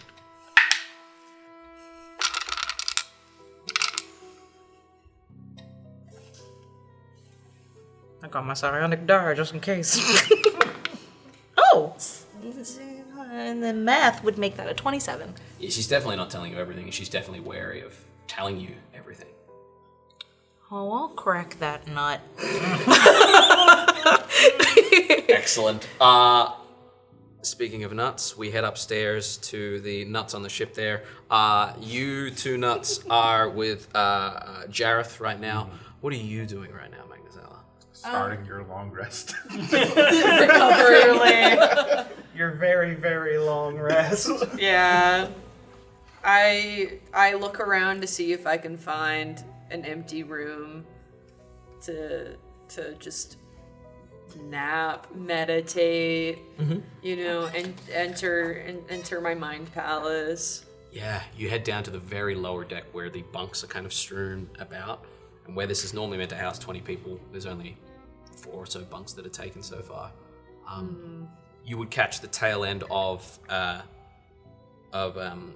Thaloria going to bed, hopping in a bunk there, and kind of putting out one of the candles that are near that section of bunks there. I ask, like, hey, can I just grab any of these bunks? Is it like a reserved thing? How does that work? First in, best dressed. Sorry, what? First in, best dressed. Best dressed? Take whichever you want. So, are you saying I'm well dressed? Me and I point to like wounds. Me and my like wound, like my like scraggly garb, and I'm like, With blood coming out of your mouth. are you not impressed? You look in incredible amounts of pain. I am. Would you happen to know? Are there any sort of like healing ailment anywhere on this boat? There is a healer's kit. It is up at the galley kitchen. Where is that? One level up, where the Egar is kind of washing dishes. Yeah. Okay. All right. I think I'm gonna go there before I go to bed. That feels like a good idea. Wise choice. Yeah. All right. So I'm gonna scurry upstairs. Watches you go and then rolls over. Yeah. You head upstairs. Thuna's there. Thuna, you've looked through the cupboards. There's plenty of supplies. You don't know why this icky porridge was what was made. I'm chopping onions. You're chopping onions. Excellent. As you step up, Thuna is chopping onions. Hey. What are you making some like French onion soup, or what are you going for with these onions? Good old onion paste biscuits. Ooh. Delicacy where I'm from. They heal anything. Do you want to sit down while I make them? Because you should sit down. You're like wobbling on your feet. A lot of wounds. I'm like, I'm looking for a healing kit. So once I can find that, I saw that in the cupboards when I was looking around. I'll get it for you. And she like hops up on the counter and like opens this on her tiptoes, trying to get to the top shelf. Pulls it down, and she will help you dress your wounds for sure. Like, you can't bleed in the kitchen. Yeah, and also that's she not really sanitary. wants to be your friend still. She's just pouting because of what happened earlier. Yeah. So she's like dressing your wounds, cleaning them, making sure you don't have any like weird infections. You were like slammed into the dirt by talons. So she's like cleaning your wounds and things like that. Do I need to do a medicine check for that? I'll get a medicine check, yeah. Yeah. I'm not good at that at all. Maybe I spit in the wound. Who's to say? Onions are good. Run the onion paste. Oh, that is a dirty 20. Rolling real well. Yeah, you're able to crazy. of patch up some of the worst of the cuts, kind of pack them and patch them and kind of clean up some of the blood from the nose and I ears do and put stuff. onion paste on a couple of the deeper ones. Yeah. My eyes are getting watery. Yeah. That's good. That's Yeah. the healing coming out. It's actually exfoliating Yeah, a it's little good. bit. Yeah. like- It's good. Yeah. Are you? That's what you want to do with an open wound. Exfoliate. That was really brave of you, flying up there. Yeah. Now it feels really stupid. Right. But I feel, Both can be true. I learned that a long time ago. Yeah. I've actually been on my own healing journey myself, not just physically. I was about to say, yeah, I know. But I've also been doing like a metaphorical one up here. I've been doing an up here journey, and I've been learning that two things can be true at once. I've heard it's some might call it diabolical behavior therapy, as they might call it in some lands. But you're always helping other people. Yeah, I'm an intern. Yeah. Do you enjoy helping other people? Like, is it something you like to do, or do you just feel like you have to? I owe it to everyone. What exactly do you owe people? What are you owing everyone? Everything? I feel like if I don't make good, then the bad that I've done will overtake that. And if I don't stop making good, then I'm a bad person. You know? Just like silly little thoughts I have before I go to sleep. Yeah, that's a really hard way to live your life. Can I tell you a feel secret? like you're always putting. Yeah. I mean, you're I never solving get to my tell wounds. anyone. I have no choice. I never get to tell anyone secrets. And she's like rubbing onion paste into your wounds and wrapping it. It's like, I just have so many secrets and I really gotta tell someone. And I don't think you're gonna tell anybody because you hate talking to people. This is true. I saw you sleeping one time. How come you sleep with your pillow like this?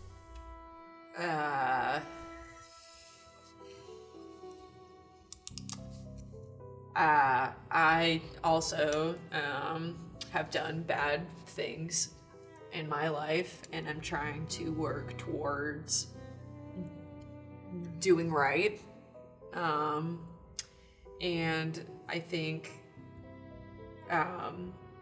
being in that position reminds me of home, and it reminds me of something that was really important to me and really precious to me. And it's kind of my way of like returning back to home in whatever way I can, because I didn't have any time to bring anything with me of home. So Me either.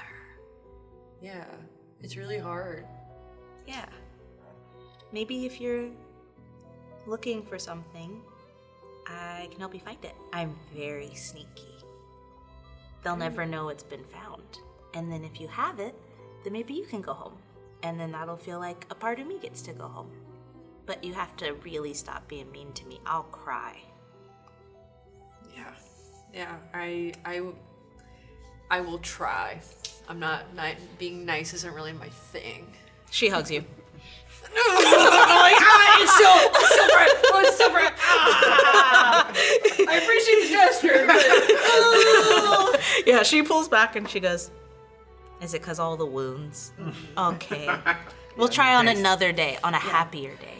yeah. But you should get some rest. I'm gonna go to my little bunk now. But thank you. Watch out.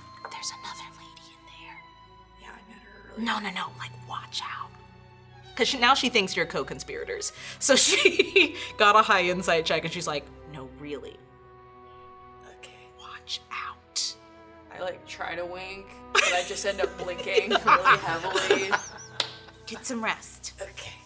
And I like waddle down the stairs and I like crawl in. I like try to get into an upper bunk, but I can't do it, so I get into a bottom one. And when you head back down there, you see that Krirg is down there trying to talk to Thaloria. Everyone's just bothering Thaloria, the only competent person on the ship. Wake up. No, they are, the Durga are different from us. Elven, they're kind of dwarven. It's similar circumstances, but yes, thank you for asking. That's very, very, very polite of you to be interested. And what your favorite color? I'd say purple in a pinch. That cool? Yep. Yeah. How long you been doing this for? Oh, it's a year, 2. It's hard to tell. Boy. Probably should be having some sleep. Yeah, definitely. So, what's your favorite thing you ever eat on this boat? You know, in the galley, there's a really delicious porridge that you might want to have a taste of. Oh yeah, no thanks. I'm not hungry right now. Right, of course not. Yeah, just wondering. Yes, of all the times to not be hungry, that would be now. Me gonna grab this bunk here, the one right under yours. Oh, great. Yeah, me like this area. This kind of like right in the middle of boat. If you go too far back, you feel it. You don't sound sleepy. Oh no, me not going to bed yet. We got so much work to do upstairs. Work's upstairs, isn't Yeah. it? Yeah. So maybe, you know. Maybe what? Maybe. And she just kind of does that thing where she starts to like mutter. And then when Magnazella walks in, I'll be like, "Oh, you need to get some rest. Me gonna leave out of here to not be too loud for you. See you later, Thaloria." Goodbye. She my best friend. And then we walk back. That's so good for you. She turns over. She goes, How did you do that? I just have a way of pushing people away. Teach me. No. Lesson number she one. nods and goes, I rolls back over. As she rolls back over, as the ropes are pulled from the dock there, and as the ship catches the wind, the sail catches the wind, and the ship launches on into the water there, we are going to go ahead and take a break. Yeah!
We're back on board the sparkling Fandango as the ship heads off into the waters with the drow below deck finally nodding off as is Magnazella.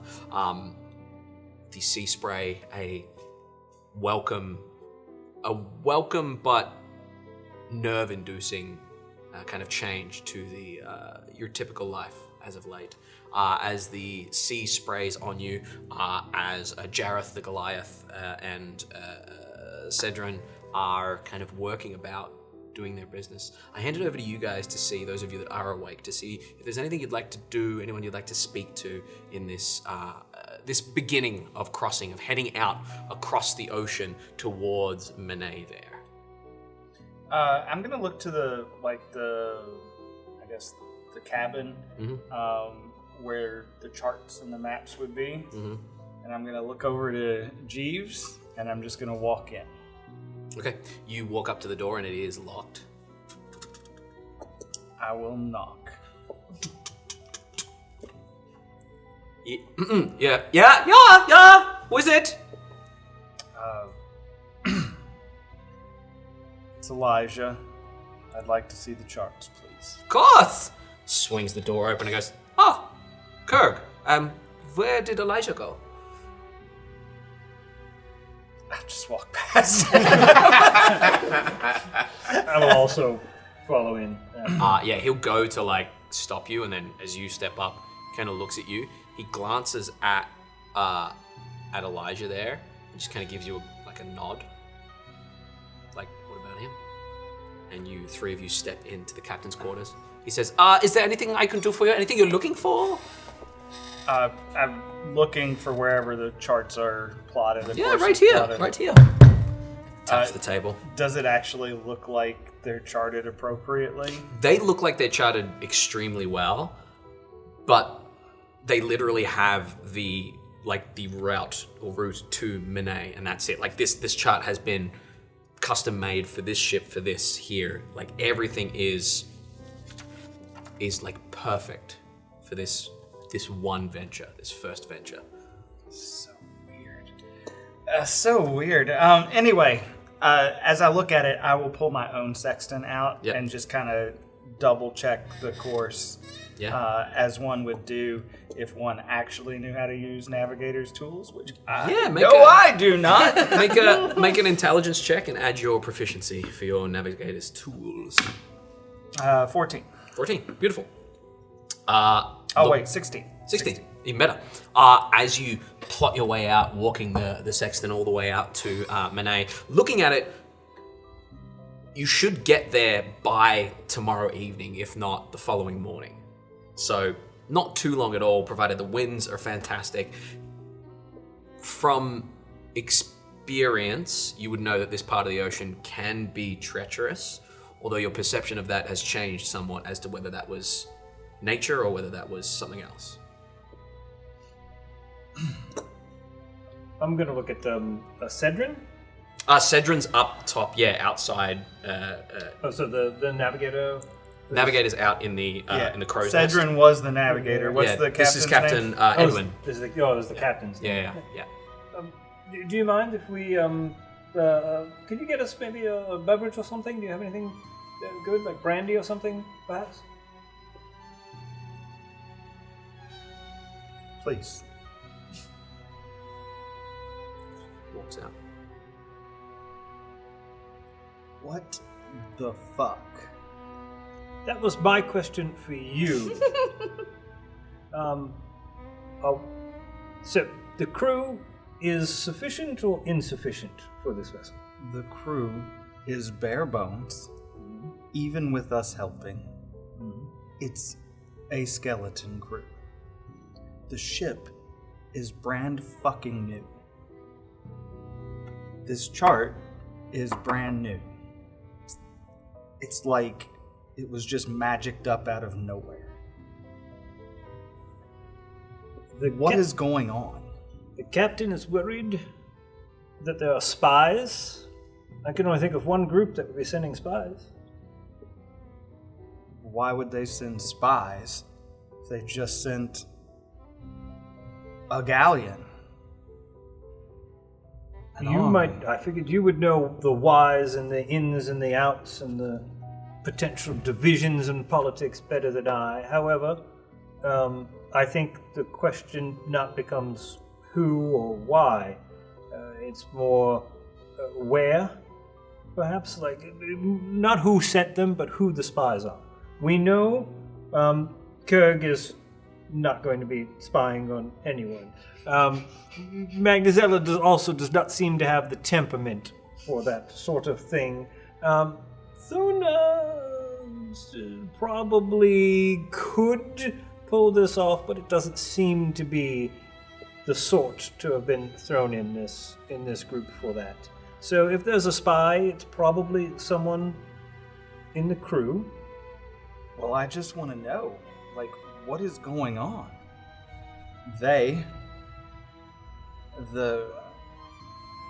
They're also fairly green, yeah?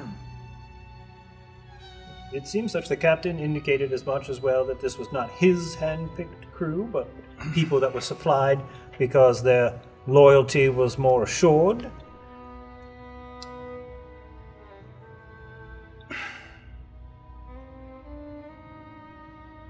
I saw you at Maya's funeral. I should have spoken to you. I regret that. Losses are difficult. We are not always ourselves in grief. You and I haven't spoken in a long, long time. Circumstances have changed. We are here together now, and the past is hopefully past. I said I would get you there. I'll get you there.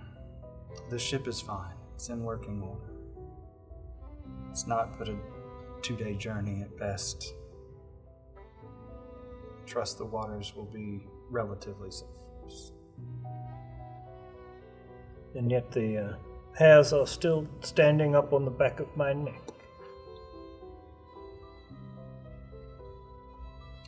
We sailed together a long time. Told you I would never go here. And here we are. Let's get it done. Are there precautions we should take? I don't know who or what is spying on the house, crew, this crew, whatever, or what business we're mixed up in now. But I don't think that is much of my concern. I assume that I was brought here to get this ship there and back again. That would be the directive. I've been out of the game for decades, friend. Like, what are we doing? Hopefully going to be drinking brandy very soon. That is what I can think of. And staying vigilant. Shall we rest opposite shifts? Perhaps. I really miss her, you know. She was... Yes. She was.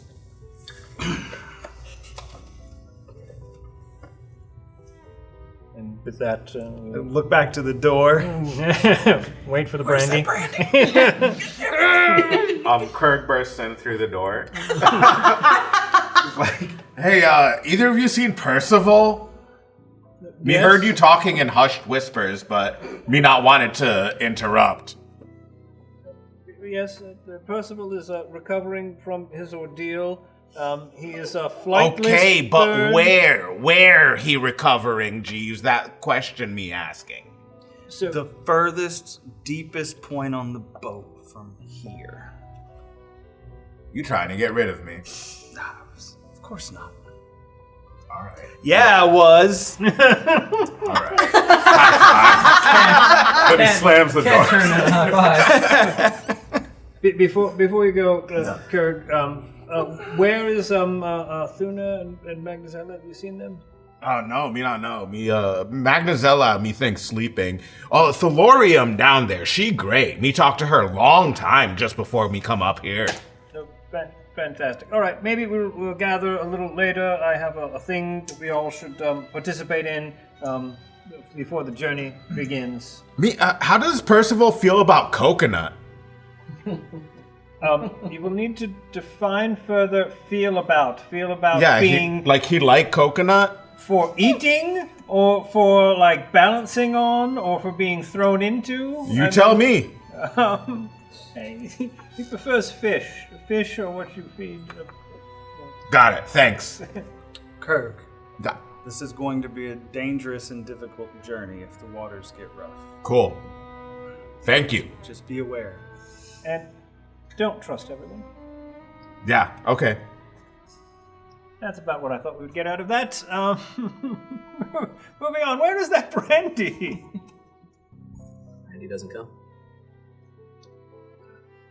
I'm going to start, while we're in here, I'll do a ritual for detect magic and then survey the vessel the best I can to see if it was magicked up from somewhere. As you cast to detect magic, you would find in the captain's quarters as you look around. Go ahead and roll an investigation check for me real quick. Certainly.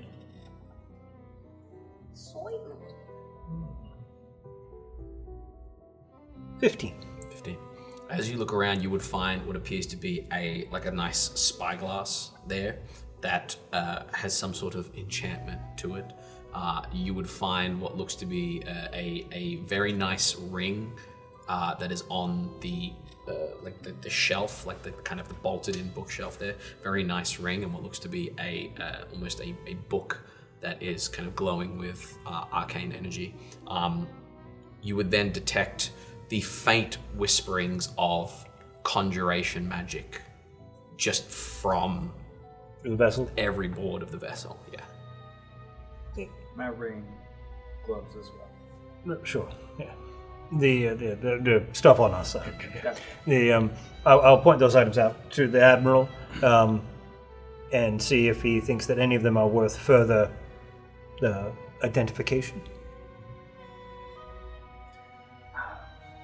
I could try the ship if you like. It just feels like it is imbued with energy as you suspect. Well, if it is, I wasn't being so literal, but if it is indeed conjured, then that is what it is. It seems seaworthy. We're already at sea. There's little to be done about it now. Fantastic. Don't dispel it. Yeah. Wise words. Wise words. I will take those. The Admiral has many years of sea experience. I will follow your advice, and I will go looking for the galley to see if I can find that rum. Yeah, as you step back out onto the ship, you glance around, you can see Cedrin up in the crow's nest, kind of glancing out with binoculars, not the looking glass that was in there. You see that Jareth is kind of like pulling ropes with, just having like rope flicking with Krirg there, just kind of before you remember, oh, you're going to find Percival, and you drop him and he just goes, and goes back to what he was doing. You glance around and you see behind the helm, the captain's there. And as you step out, kind of gives you a once-over and goes, sorry there, I forgot, I have to helm the ship. I would have got your rum, no problem. Just goes back to sailing. You head down to the galley where... You smell onions. Woof! But not just onions. I think just about at this point, they're like coming out of whatever little like heat rising thing we have. She's pulling them out of a oven. Yeah, like a little, like an arcane rune kind of Yeah. stove as everything like Yeah. they glow from the different sections and Absolutely. incinerates it. There's a little stovepipe that heads out the side of the ship there that kind of bellows out. But I think she turns and sees Jeeves and just like perks up because she's like actually doing something she's supposed to be doing for once. And so she's like, oh, okay, great. Are you hungry? Oh, I can eat. Here you go. The biscuits? Is that what we have? Yes. I'll take the biscuits. Special biscuits. Oh, I'm not sure special biscuits are on the menu or appropriate. No. for- I meant like I made need them to keep our minds from focused. No. Not a magical biscuit. Just like I made them from home. Like they're special to me. They have sentimental value special. Oh, okay, fantastic. And I will try one and taste it. It's like, it is an onion paste biscuit, but it is like a meat pie. So stuffed inside is like a small stew of like beef or whatever monster that's been slain and has dried meat in here, and vegetables. And then on top, it's kind of like a puff pastry. And then on top, it's like onion paste and chives and garlic. So it's actually like a full meal in like a bite. I will eat it and, yes, very tasty, chef. Needs a little work, but very tasty. We're on the right track. the smell drifts out, catches your nostrils while you're sleeping, and you hear the thumping of footsteps. And Jareth the Goliath comes stomping down. Me smell food. Yes! What you got? And I put out a separate tray because I saw the Goliath when we came in here, and it's like, this one's yours. And I hand him the whole tray. What is? Biscuits full of meat? What they called? Onion paste biscuits. Onion paste biscuits.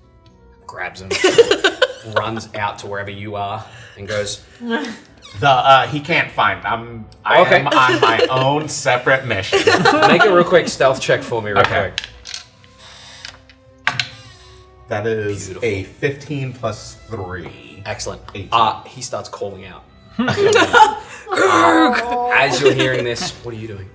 I am not necessarily in the galley, but wherever the food is stored, like the supply, like farther down away from the galley. The And I am building. I had a pie crust that I was making in the galley. That I grabbed that just before Jeeves made it into there. Yeah. And I am creating a fish and coconut pie. Excellent. That I am getting ready to present. And I'm just wrapping it up. I got my last bit of ingredients for it.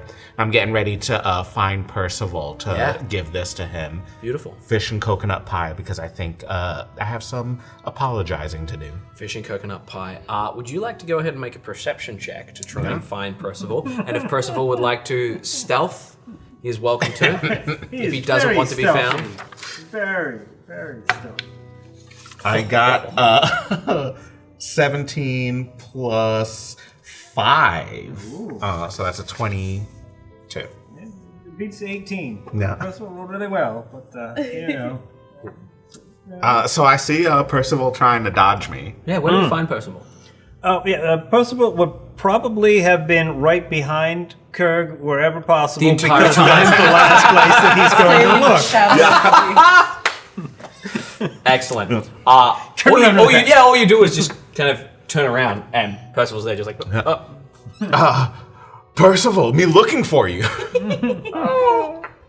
Hey, man. hey, man. You know what happened back there was kind of messed up. Oh. But sometimes battle get better of me, you know? Like me've seen you before. Like, you can take care of yourself. I know. And maybe me imagination got better when me angry and me seeing red. Because me think of you as a giant. You have such a big impact on this whole party, and in Krirg's head, you very powerful. So me thought if you were big enough to throw Krirg, me would want that to happen, but me send that back your way, and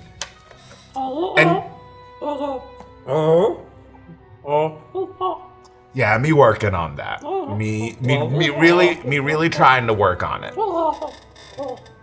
And I guess what me trying to say is, you ever think you can forgive Krirg?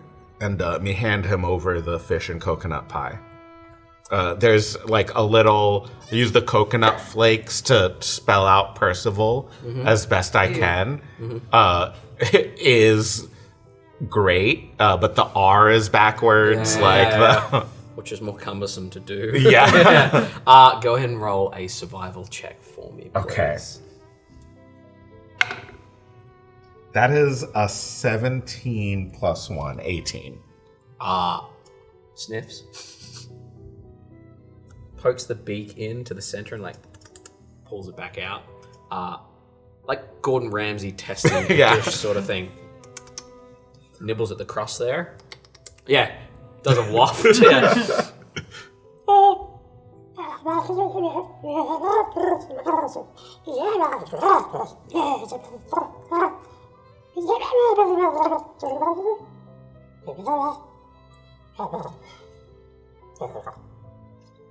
Beautiful. That mean a lot to me, Percival.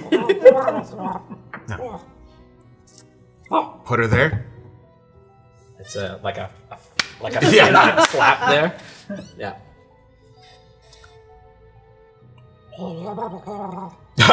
Yeah, me too. And then Krirg just heads out. As you head up, you hear Krirg! Sorry. Forgot we're in a smaller space here. Krirg! Krirg! What is it, Jareth? Comes up with the cookies. You done with OCP? Yeah. Me down with OCP. Hands you the onion paste biscuits. That's all I wanted to do. Thank you. Excellent. Thank you for that bit. As that's handed off to you, you both kind of nom. Like Cookie Monster yeah, style. Exactly. It's like half of it doesn't even get away. Very messy. Yeah. It's full of stew. We're actually right by wherever Jeeves' bunk is. Crumbs everywhere. Actually, and I turn to Thalorium and ask her if she wants any. You want any? Okay. No. Really, you gotta try it. I gotta mark down. She's got disadvantage in everything. We won't let her sleep.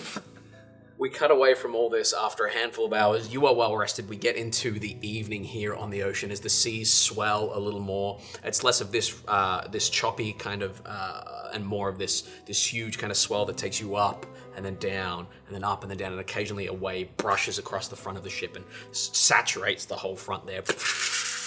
as you awaken and as all of you get to the point where you may need to rest or you may want to stay up, but it's up to you guys to let me know what you're doing this evening as the ship sails on. The lanterns are lit.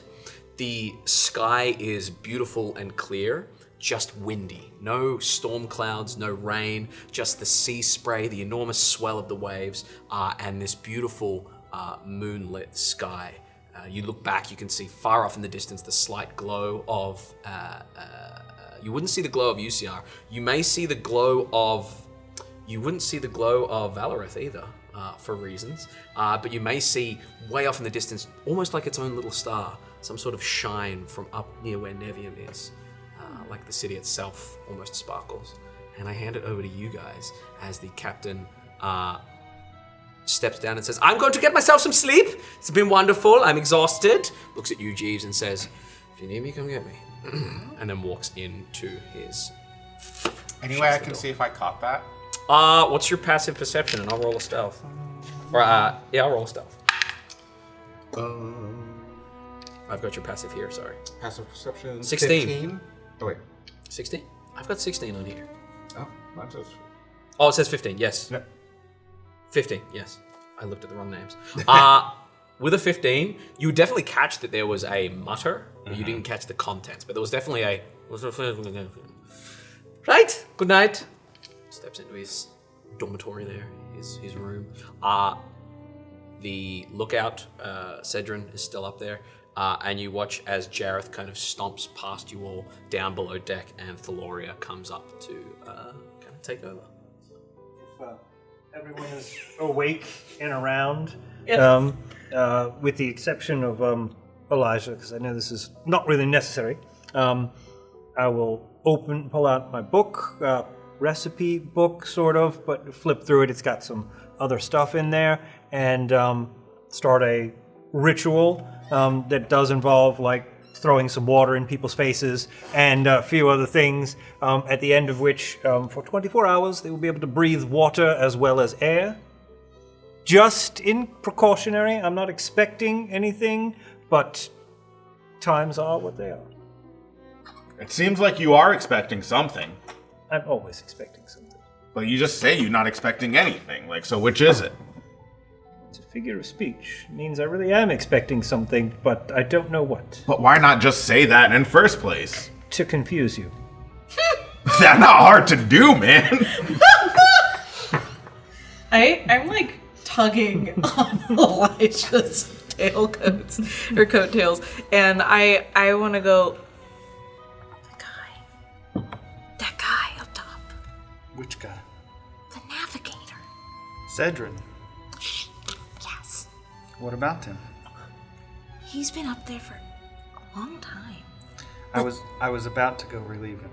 I'm worried we're going in the wrong direction. When we came on board, he said that he doesn't know his left from his south, which is alarming. I understand. I checked the charts. We are sailing in the right direction. Okay. Also, I am going up to relieve him. Okay. Do you want me to relieve him too? Would you like to go up there with me? Yes. Murder. Are you capable of climbing? Yes. she's like, I can. I don't want to, but like there's nothing stopping me. Yes. Then let's go relieve him. Yes. Me first. And she's like, we start. Climb the rigging. Yeah. It's a weird thing climbing the rigging and then feeling the ship kind of move up Yeah, and I don't think down. she likes that. Big wide net that's kind of like wobbling as you climb on up. It I takes you a think little she bit of time. started with a lot of gusto, and then Yeah. as soon as she feels that, she's like, Yeah. Palms sweaty. yeah, arm spaghetti. Totally different. Totally different climbing something not moving, right? You guys make your way up to the crow's nest. As you make your way up to the crow's nest, Cedrin kind of looks, still looking through the binoculars. Oh, you came up here to... It's my turn to go sleep? Yeah, you've been up here a while. Yeah. Yeah, we're here to relieve Been a you. while. What? Take a break. Take a break. Take a Get break. some shut-eye. Yeah, hearing those? shut your eyes. I was hearing what? Close your eyes. Okay. What? Here's the binoculars over. We're going that way. Indeed, we are. Make sure we keep going that way. I'll hand the binoculars back to you. I've got this. Cool. Thank you. And he climbs down. As he climbs down, you would pass him as you're coming up from sleeping. He heads down. Good morning. Morning, sunshine. See anything interesting? Have a good nap. Not yet. No. We'll find an NPC you want to talk to one day. Heads downstairs. All these NPCs are like, Magnazella's like Heismaning these people in the face. Like, no. why are the hot women not wanting to talk to me, but the creepy little guys are? Oh, that's life. That is life. Yeah. You're making like big eyes at someone, and then someone's like, "Hey," and you're like, "No." Not yet. Yeah. And that's when that person looks at you, and you're like, "No." It's not what it looks like. Exactly. What are you guys doing? I want to make sure that we're going in the right direction. Beautiful. Elijah, how would you like to help with this, being who you are and knowing what you know? Well, Tutelage seems me. very important to Thuna. Firstly, as we get to the top, Thuna got up there first, went up first. Elijah seems to really know his way around the rigging. Came up more expertly than you, but towards the end, you could really see that he was struggling with his grip. And when he gets to the top, he's clearly like nursing his hands. Well, first of all, that is the North Star. Which one? The bright one. Right. Great. We can't see stars in the Undermines. That is a bright one. You see that it's shining brightly. So bright. What we want to do is make sure the ship stays facing to the east. North, east. We need to keep the nose pointed in that direction. My nose here. North Star. So go ahead and make a survival check. Yes! Advantage. No!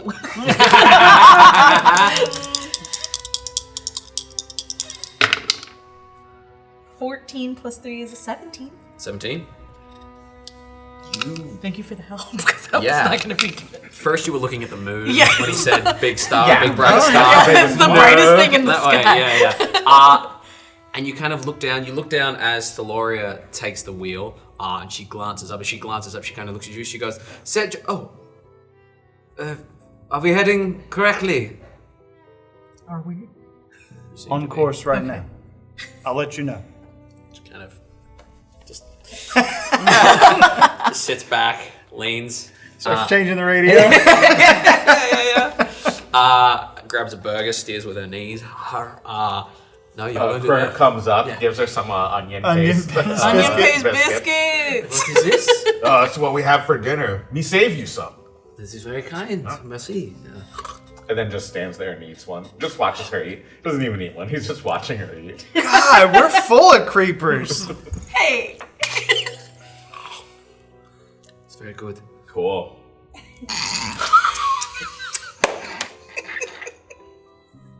Enjoying your. What's your favorite color? I like purple. He starts blushing. Is Krirg only saying it's purple because she said it was purple earlier? 100%. Krirg's favorite color is green. This is a good color, yeah. Very good color. You know, in a pinch, me say it would be purple. You just said it was, yeah. No. Got a favorite food or? Me like lamb shank. Lamb shank's very good, yeah. How long you been doing boats? Doing boats. Like I said, like a year or two. Trying to focus. Cool, yeah. Of course. You're so good at this. Do practice. Makes perfect. Sure, there are things that you are good at as well. Me on first watch, so. Oh, good. Or this watch. I guess first watch for us, because. Right. you guys went down to sleep. I'll be up most of the night. So Sure, yeah. share the watch. Yeah, that great. That's really great. Well, maybe if you head to the bow, you can see further out ahead. No, me can see good from here. Good.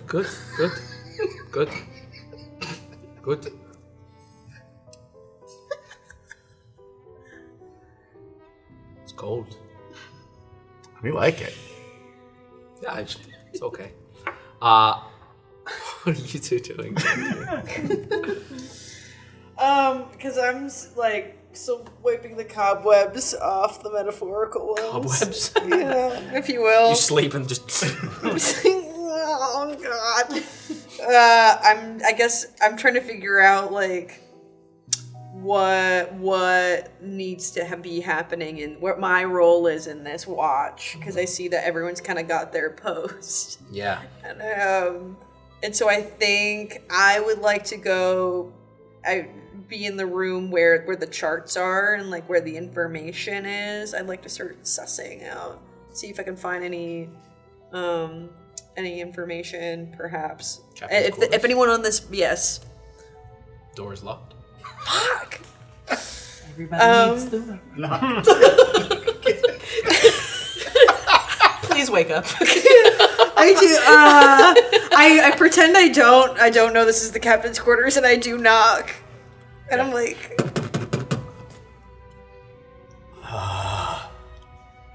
Yeah, 1 second. Doesn't sound very French. oh no. Door opens. Captain's there in like Scrooge. He's got stub of candle. What? I mean, yeah. What is it? I was resting.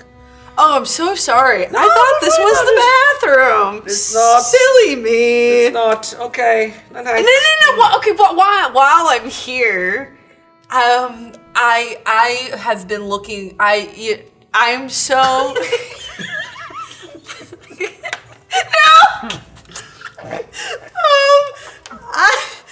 Also, can I add, like, how much of onions you probably smell like right now? Yeah. Just like breathe.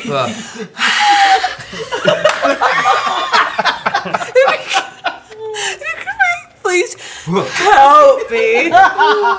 I am so desperately homesick for my homeland. If you had any if you would have any books, anything in here I could read. I'm such a little bookworm. For me to learn about some of the people that we may be headed towards, and see what they know You about want these. some literature? I do. Okay. Fuck. Go and make a persuasion check with advantage. Disadvantage. Sorry. Disadvantage. Really, Sorry. I thought I heard you say advantage. It's so weird. Those onions would really do it for you. Oh man. Actually made myself tired there. 11. And roll one more and take the lowest one. 20. Oh, that's unfortunate. So you're gonna take that 11. He's gonna look at you and he says, "Yeah, I think, I have something here. Give me a second." Just kind of closes the door a little bit, and you hear.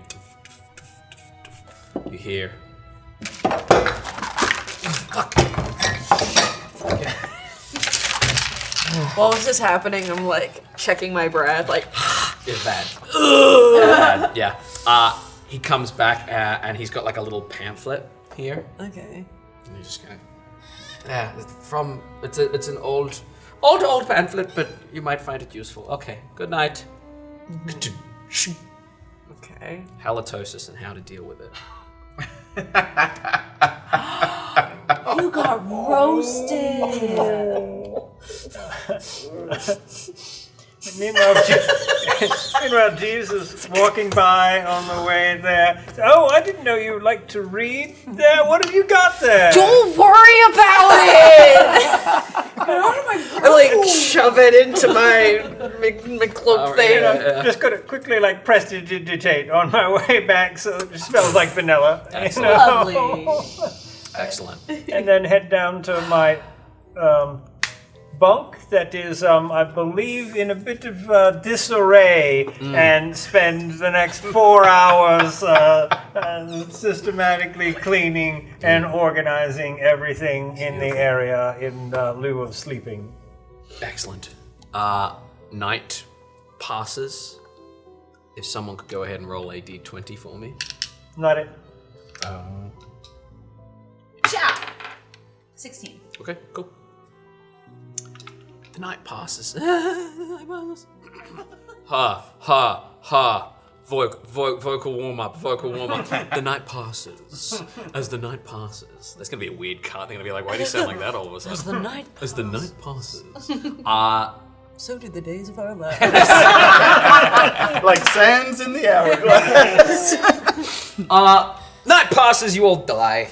Assholes. Good. It's a wrap. Great, we get to re-roll more chaotic characters.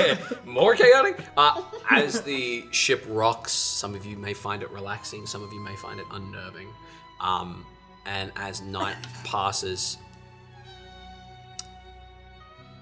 the wind that kind of whips through the sails, occasionally the sails needing to be adjusted and you being kind of directed by Feloria, kind of gesturing for you to kind of turn the sails, you two, Krirg, to kind of help there.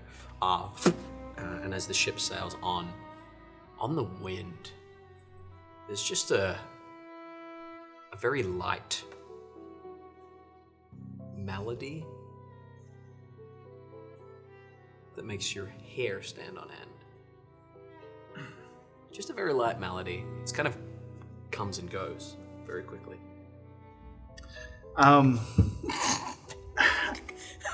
Looking straight up with binoculars. I look down, start to talk to Thuna, and then looking through the binoculars, think better of it, then just look out into the ocean again. She's here. Who? What? Which star? Beneath us. Beneath the surface. Who? The deep. The deep what? I'm scared. Go on. Oh, I didn't intend to elaborate. Should we be worried? Perhaps. What should I look out for? Fear. Despair. Darkness. The deep. I think Thuna, hears him, but to her, this is how heroes talk. Yeah. You know, they've seen so much, it's all so vague. It's she thinks she's getting a Yoda lesson right now. So she looks at him and she goes, the deep, the dark, and looks right down below. I want to do a perception check to see what I'm hearing. This time when you look down. Or looking. This time when you look down, you say the deep, the dark. The portal opens again. The pike slides back down. It closes. It opens back up. The pike comes back out. The deep. She is here. That's what gives you your armpit tentacle. I roll up my sleeve and there's no tentacle there. Could have sworn there's a tentacle up there. Should we tell everyone? I roll it back down and it creeps back out. I know it's in the armpit. Yeah, I'm like, should we ring an alarm? There's no need. I shouldn't be here. Yes, you should. You're saving us. You're getting us to where we need to go. There's no one I'd rather have on this ship. Trust me. I appreciate that. Do we like the deep?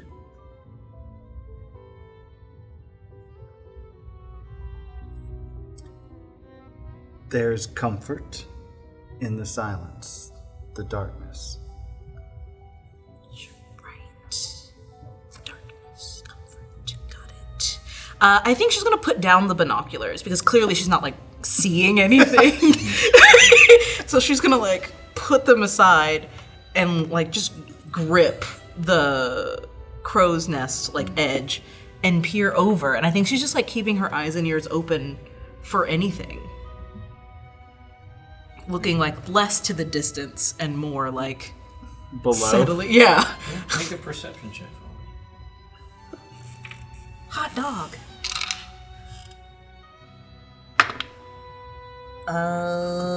6 plus 11 is 17, but I can bump it. Do you want to bump it? Yeah. Yeah, bump it. If it's by 1, there's gonna be the deep to pay. I think somebody's already paying the deep. Your armpit. That's a 2, so it's not a 1, which makes it a 19. Okay. With a 19, you are looking into dark ocean. Thankfully, your dark vision extends beyond that. You can just see the water below you, dark and foreboding.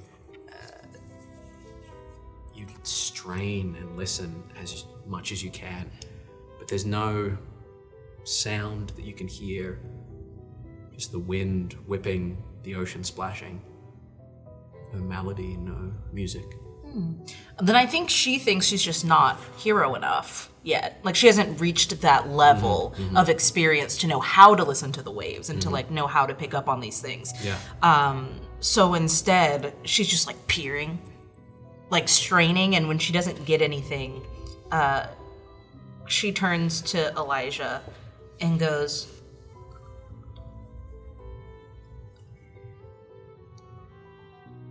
"Now that you know the deep, are you happier or less happy?" She's like considering trying to do the same thing that he's done.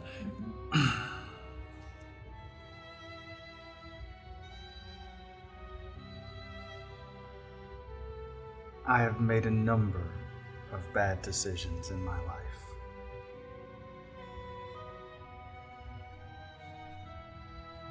I don't believe the deep was one of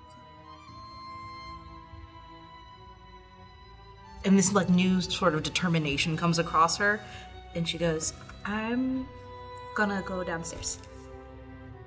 And she's like wobbling. She's trying to get down. You make your way back down. As you make your way back down, make an intelligence check with advantage for me.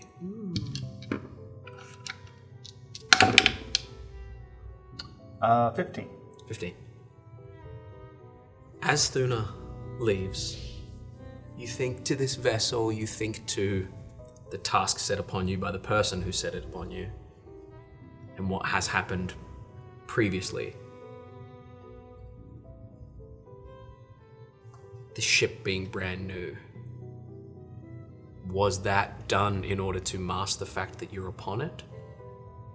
Or was it done to incur the wrath of the oceans that only permit seaworthy vessels? And that starts to plague you. Is this a setup?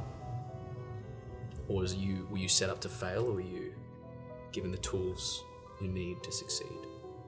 And that haunts you for the rest of the night. Where are you off to, Thuna?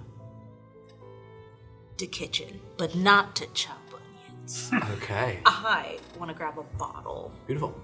Any bottle, brandy bottle, wine bottle, don't care. Yeah. And I know that Thuna's never been on a ship before, but she knows how superstitious sailors and sea people are.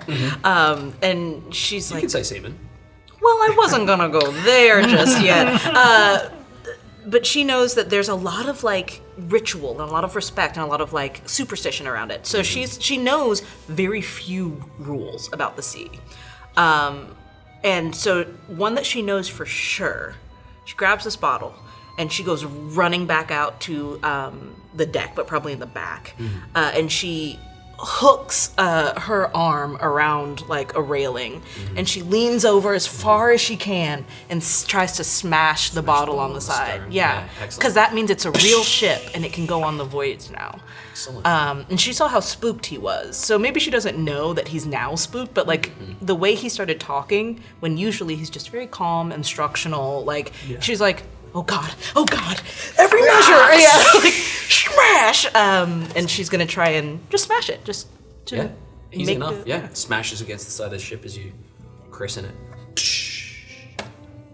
Is that a thing? Yes. Oh, I didn't know this. I learned something new today. Christening a vessel. This is an information show. Educational TV. Make those onion paste biscuits. And christen your ship. Rub them into your wounds. Yeah. Excellent. You christen the ship. Is there anything anyone else would like to do as we move from morning to night? Night to morning.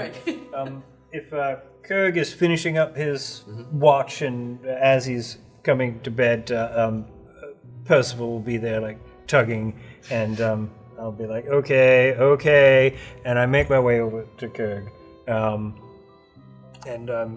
So Percival knows that you've been having issues, and he suggested that you might want to converse about it. But, let us know that we are here. And he also thought this might be useful. And he takes out a card and he hands over a card on it, and it says, 1 day at a time.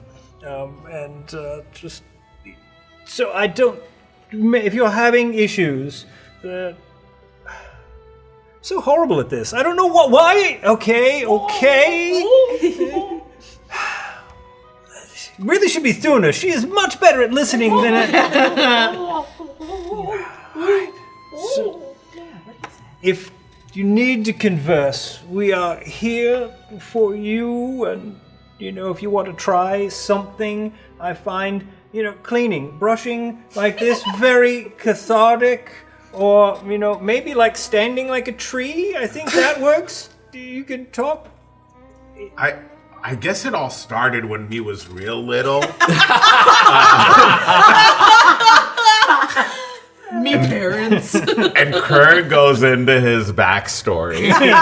Like the whole 10 pages of it. Stand there the entire time. Yeah. Breathing in, breathing out, very patiently listening. And it's distracted and Go on just tangents on and shit. tangents and everything like that. And he's like reliving it in real time. In fact, I'm gonna take one more of my rages because at some point he gets like really, really mad, and Jeeves, you got to talk him down from like the. Here, brush like this. And he's like just brushing, like he breaks the brush in his hand and like ask for another. Mending, and I'll take a minute and mend the brush. Yeah, and he just does it. Breaks it over and over again. Do you feel better now? No, me feel worse. This is awful. Just send Percival over next time. Thanks a lot, Jeeves. You wasted 4 hours of my night. By you talking. All right. Well, good talk. Thank you for being here. I'm going to go. I'm going to throw Percival a look. See? Yeah. Me feel the same way, man. Thanks so much.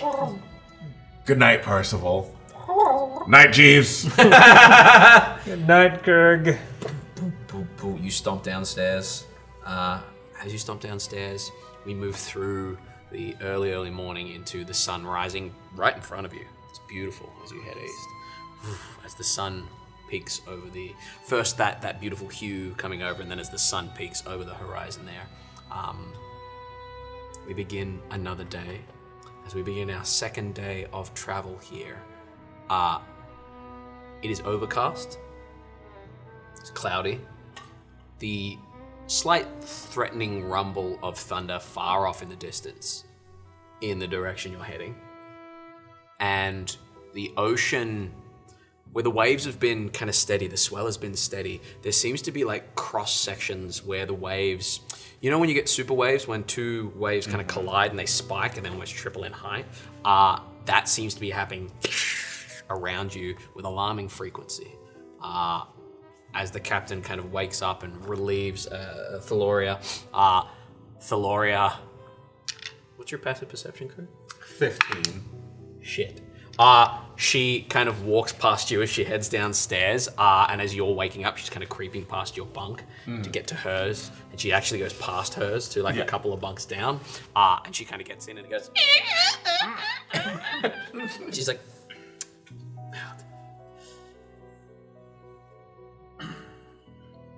Hey, Floria, how was the rest of your night? It was brilliant, thank you. How did you sleep? Oh, pretty good. Me talked to Jeeves and Percival. I heard some angry shouting. Yeah. We talked for a while, and Probably all talked out, right? Krirg just starts in. He goes like, I guess what me told them is it all started when me was a child, and it just goes. Yeah. We cut back to right you a little bit into- later. A couple of broken brooms and brushes on the ground. One of the down. one of the hammocks torn off its hinges, Yeah. and her just lying there going, "Right, it's okay, it's okay." Yeah. Thank you so much for listening. You're so good at this. It's I'm really tired. Any of that stuff ever happened to you? Any of the stuff that I said? Well, I've never been so angry that I tore a man in half. No. Yeah. But that's interesting. Have you ever wanted to? No, but the story you said about going to the wedding and saying me do and Yeah. cutting the guy in half. Yeah. I was once at a wedding that I was wishing I could do that. Oh. Lost love? Something like that. Why would he invite you to the wedding? People are strange Yeah. and mean. I don't mean to be mean, but I really need to sleep. Yeah. This has been lovely. Thank you. The creak of the chair is paid actor. Good night. Good night. Krirg just rolls over in his bunk and opens up a book and starts writing. And, so he's not left. Yeah. He's not bugging her anymore. Yeah, that's beautiful. That's sweet. But every once in a while, she just hears him chuckling, like just. He's entertaining Kirk's so himself. funny. Me so funny. I'm so sad that I also have to sleep at this time. Like, the tragedy of such. I would say, for whatever it's worth, the roughness of the sea, Elijah is sleeping like a baby right through it. Nice. Like it's nothing at all. Even the big swells that are tipping the boat 40 degrees to the side. He just, he probably wakes up once, wraps his arm through the hammock part of the way, and rolls arm or back his over. Yes. Okay. Excellent. Can Thuna bother the captain? Absolutely, Woken yeah. up. Yeah, he's gone behind the wheel there. As Cedrin heads up to the top there. I want to sneak up on him. I might have my binoculars, please. Yeah. Thanks. You all right? Feeling a little woozy. All right, yeah, it happens. feeling like everything's always moving now. Yeah, that's life. All right, good luck. It doesn't so easy. Climbs up there. Why does not happen for me? You want to sneak up on the captain? Go ahead and roll a stealth check for me. It's not super important if I actually No, sneak up on we're him. here to I roll just want to. 17. Jeez. So a 30. Dirty 30. Dirty 30. Excellent. Cheeky little dirty little 30. You head around the back to where the captain is, follow the railing, and the captain is there. Just kind of... You can hear Thuna, you can hear Floria in bed as well.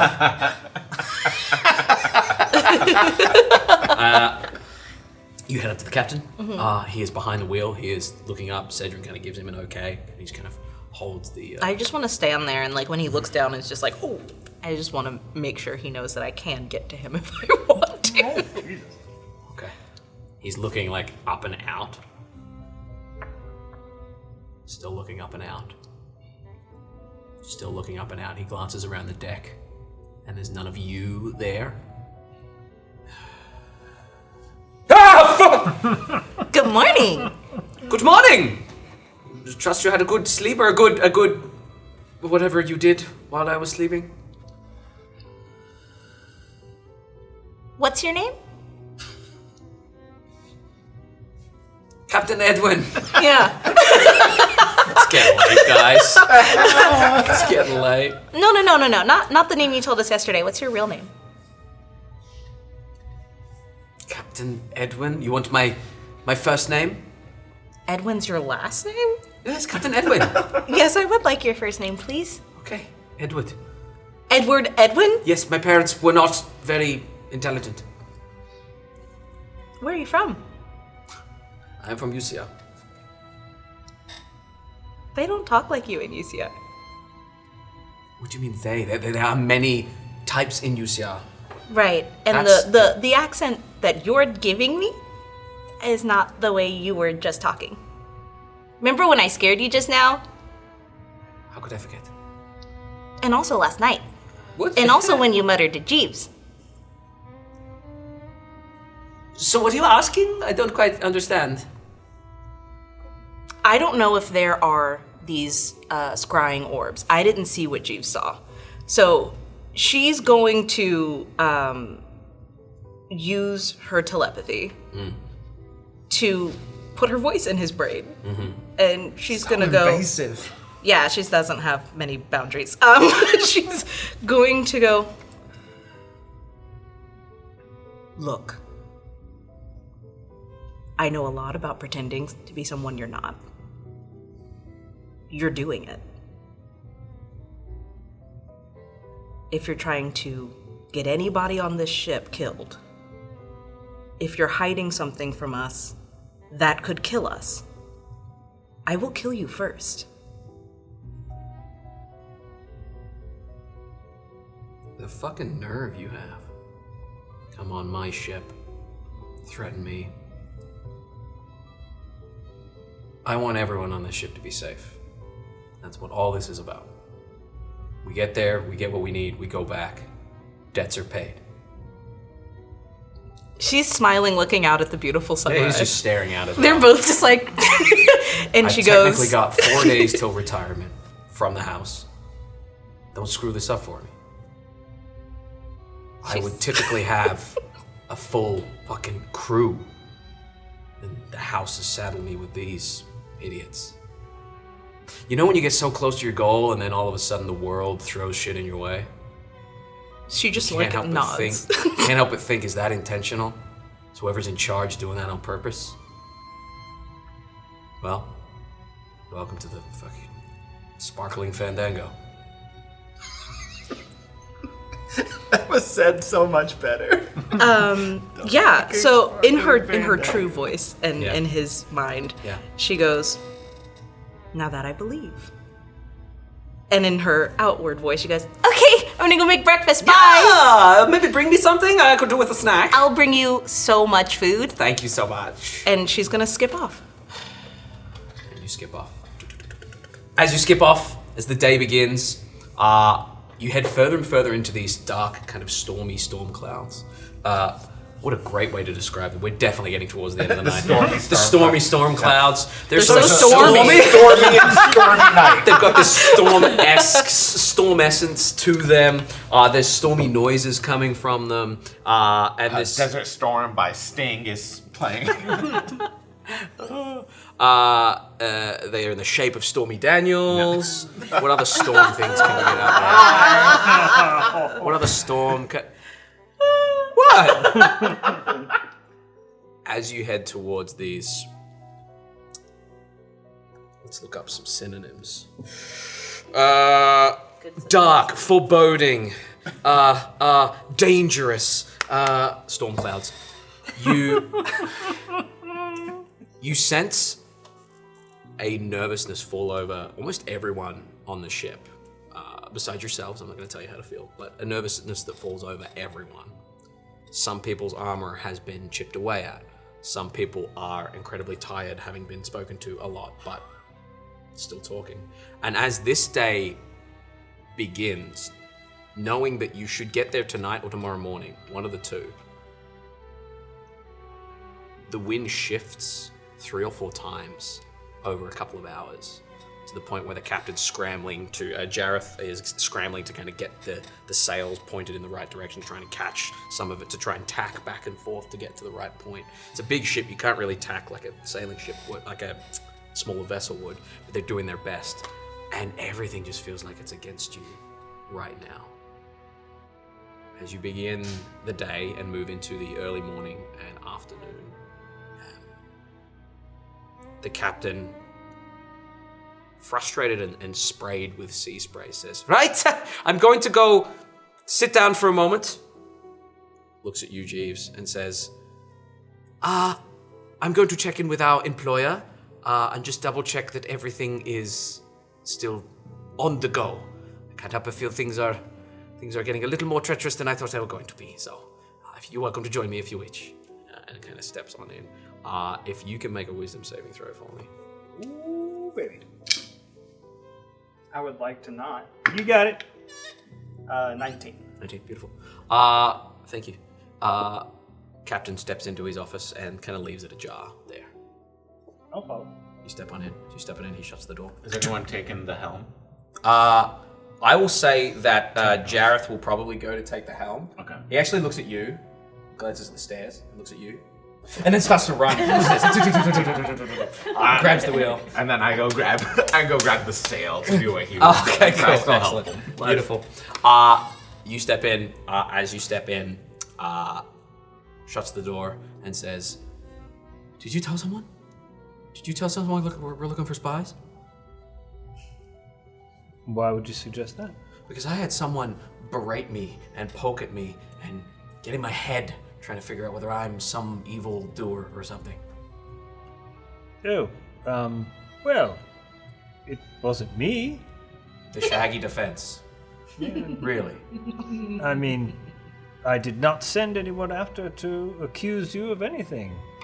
But That's you seem not what I asked. I asked, seem did you tell guilty. anyone? I'm not guilty, I'm pissed off. Oh.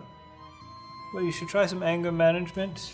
Percival is a wonderful person to talk to. So many things creeping up on me. Please, I want to get there. I want to get back. Okay? You don't think I want to get there and get back? You think I want to be saddled with this crew and a half a vessel, be sailing to nowhere? Retrieval mission after retrieval mission after retrieval mission? Aren't you the big dog? One of the big dogs? I mean, power structures are what they are, and I am here, so if I was that important, would this then be a mission to find out if you were telling secrets or a spy? Is that what you're here for? No. Didn't think so. If you got this blind following of the house, great. I've done my time. The closer I get to doing my time, I can't help but feel they're trying to bring me back in, or they're trying to cut me off at the knees, or trying to cut me off full stop. Is this something that the house does? Be honest with me. Do you let people out of the house? Can your contract be ended once you've served your time? Or does the house pull bullshit and shenanigans to keep you in? I gotta know, man.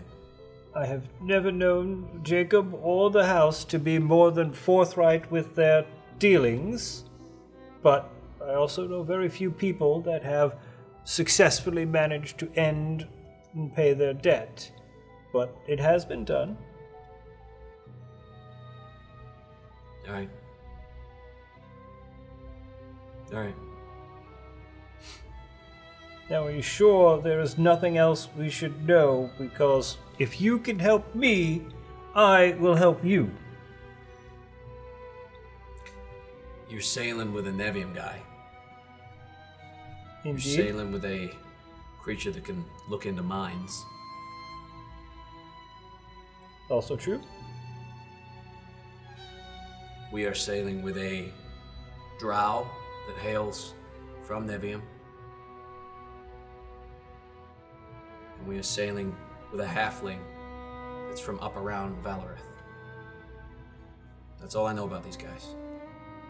They don't let on a lot. So, do with that what you will.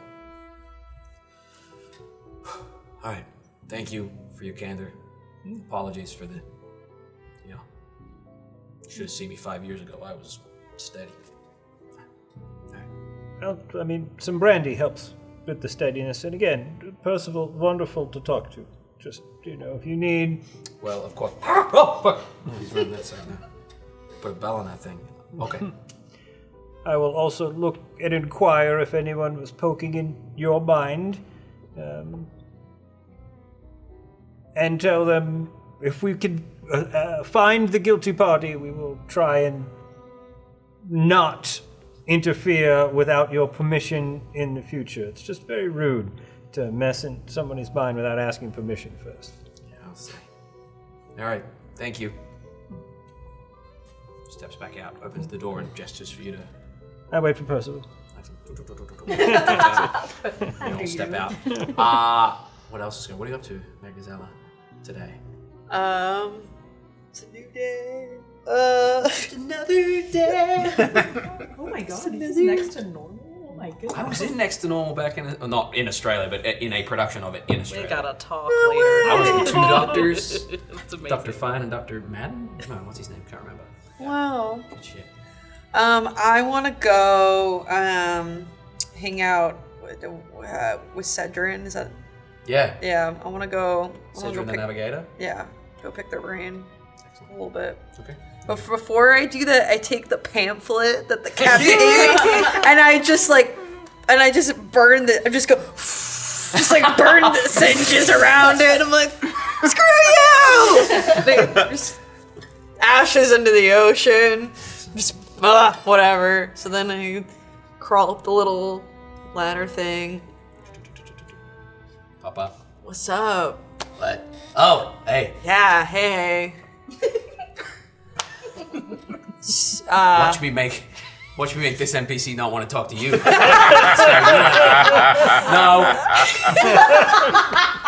No, thank you. Those are. I'm sorry, I'm messing with you. What's up?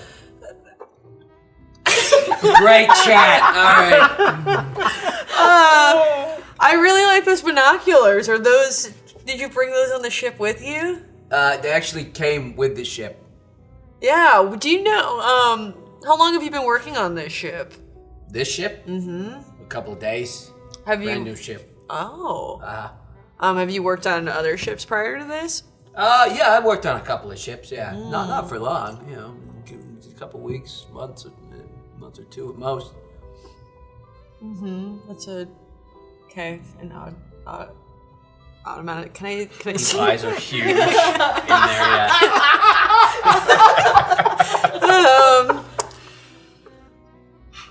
Yeah.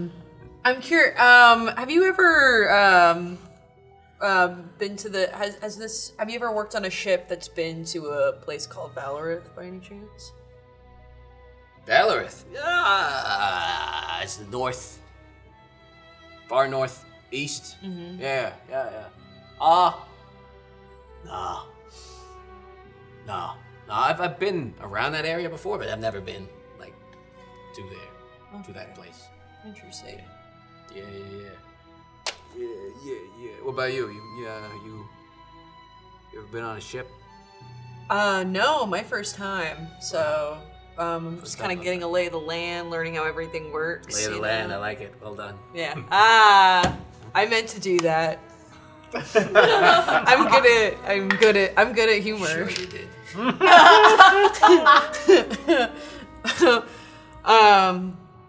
Yeah, it's been really interesting being in tight quarters with people. It makes everybody feel very vulnerable. It forces people to really open up to each other. It's really weird. Oh, yeah, well, a lot of good listeners on this ship. I like to think of myself as a good listener. So if you ever need someone to talk to, someone to open up to. Go ahead and roll a persuasion check for me.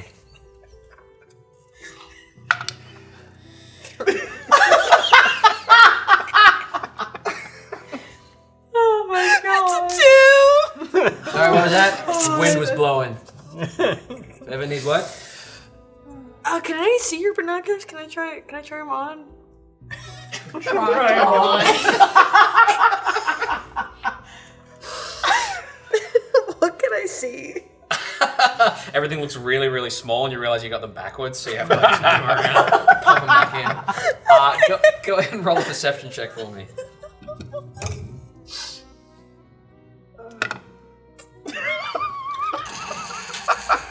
You see his face up close. Just his mouth, and you see. So what do you see? Anything interesting? Can you move? I'm trying to look out.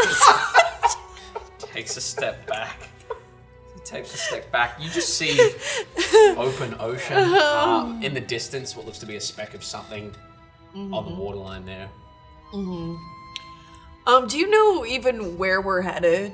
Do you know our final destination? I know we're heading to the island Manet. Okay. Yeah. What do you even know like what we're trying to get when we're there?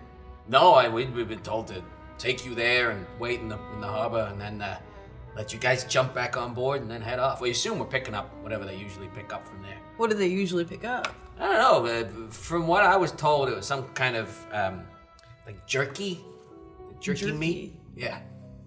Why? Why? Yeah. Have you ever had jerky? You vegetarian? You vegan? It just makes me really gassy. I don't know.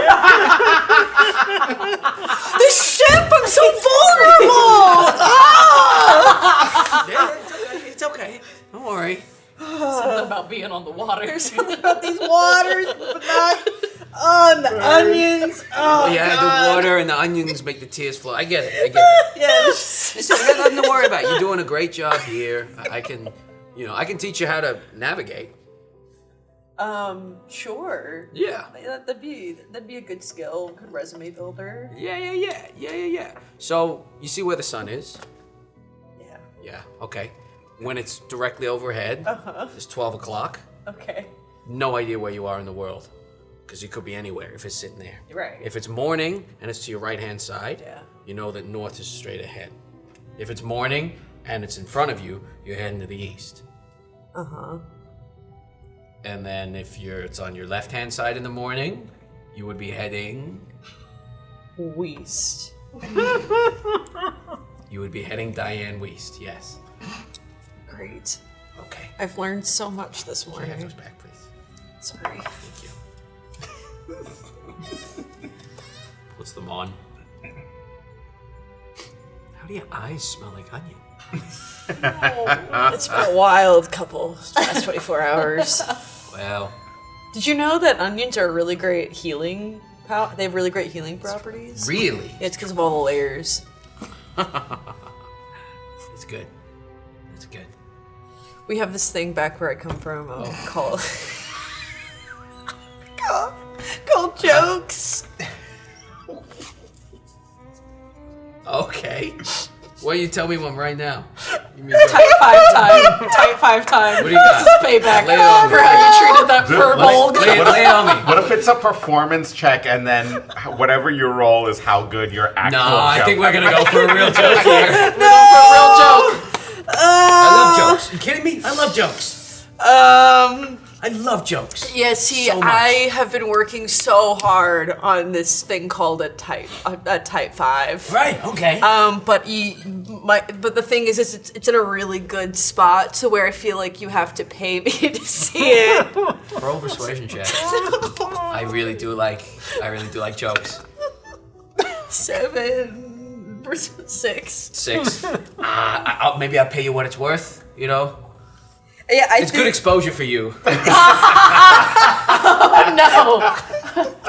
It's just a game. It can't hurt you. Great exposure. I have a friend in Val.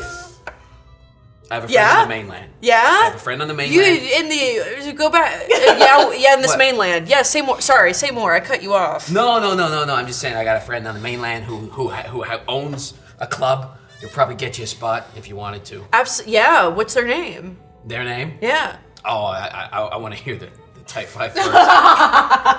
I just need some time to do some vocal warm-ups. I need some time to think up a name for the other guy, so you go first. Just give me your opener. Give me your opener. Yeah, so what's the deal? So you step out. And everyone's clapping. Started with what's the deal? Literally what you heard the Furbolg say as he walked away. I'm trying to like recall that guy's joke. I'm like, oh my god, he was on to something. Deal with what? So what's the deal with onions? Right? They've got all these layers, and they just expect us to rip them open and unpack them. Like what's it? Like an onion's trying to be my. So the thing with onions is you have to. You get really emotional when you do your I do. Yeah, it brings up It just brings up so many mixed emotions. Oh, this is one of those newer comedy specials that are more from the heart sort of things. You just need to get into the. Can I tell you a secret? Doing audience work now, yeah. Yeah, you can. She's stealing everybody's lines. That's all I do is I steal material.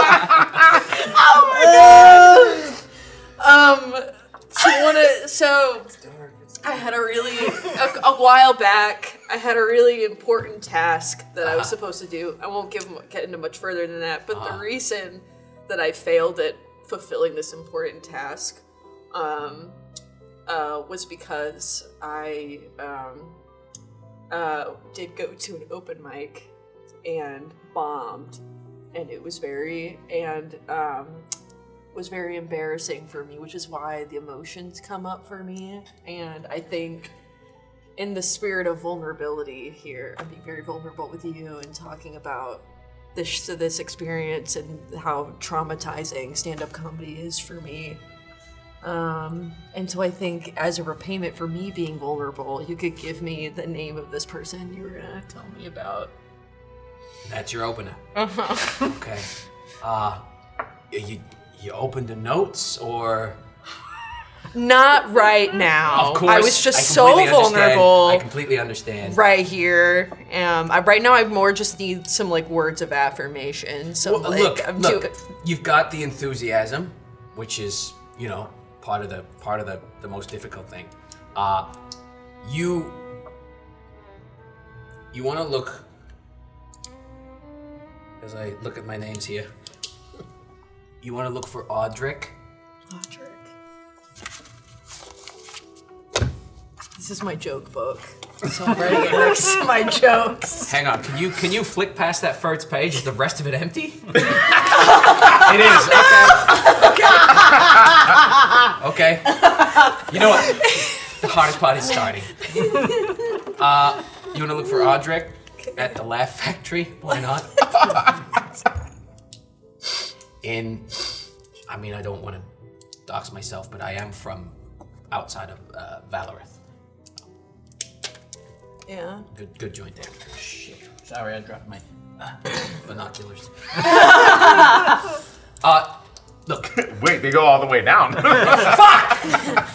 I could have been doing like visual gags. Krirg's down there, he goes like, ow! Sorry.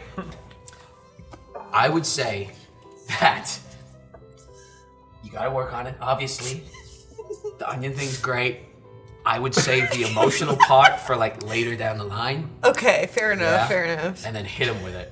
Okay. Be like, the reason this is so important to me is because I had stuff happen. Yeah? Yeah. And then you hit him with another laugh line. So I shouldn't trauma dump in the beginning. No. Okay. I love how she was like, no notes, please. And you gave them to me anyways. Yeah. Which in a way I have respect for. Yeah. All right. Well, this was nice. Yeah.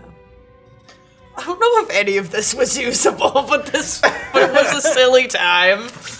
You talking to me in character, or are you talking to me, the DM? I don't know. They both work. The bleed is happening. So as they're screaming up in the crow's nest, I'm walking by and I look at Krirg, and yeah, so maybe the tree post thing, not something you should look into after all. Does not seem to be working in the direction that you might be headed. Do you want to hear joke me working on? You've been working on? And look at Percival. Okay, yes. What joke have you been working on, please? How can you tell if a penguin is pregnant? I don't know. How can I tell if a penguin is pregnant? You can smell their anchovies. No. You gotta laugh at Joel. Did you want some notes? No, never mind. Yeah, we would love them. No, never mind. I think I hear someone calling me. I will be right back. Okay. Don't worry. The captain says, "Can I speak to you for a moment, Jeeves?" Yes. Yes. So I've been thinking about a tight 5. I have a question. Yeah. Who's sleeping right now? No one? Except for... Thaloria and the Admiral.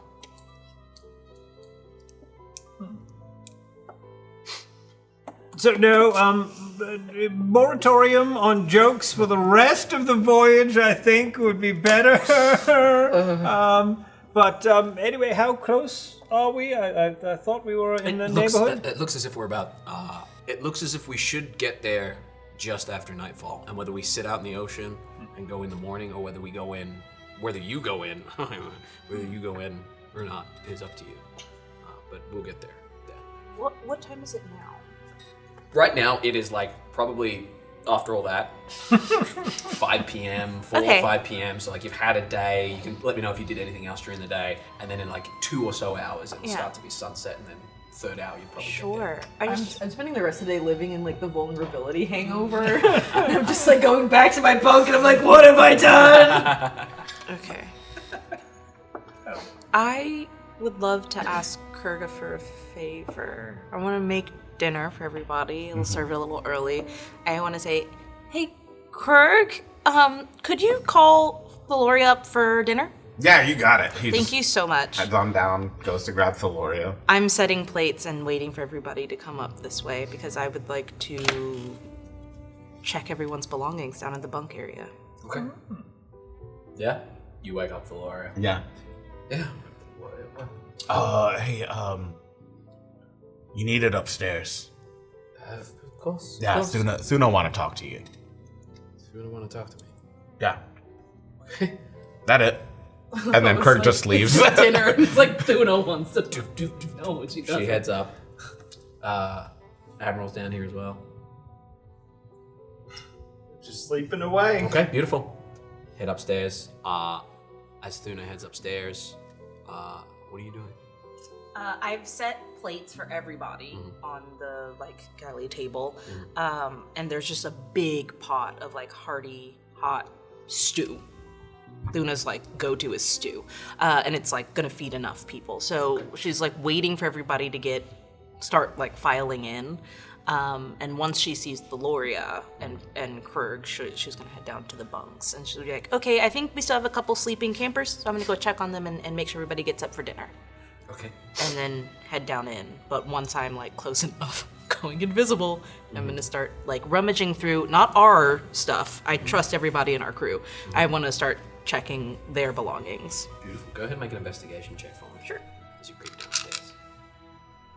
Got my die ready just in case.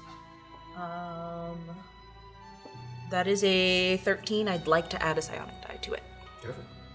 Expend it. Oh, I only expend it if it helps me pass. So. A 6. So.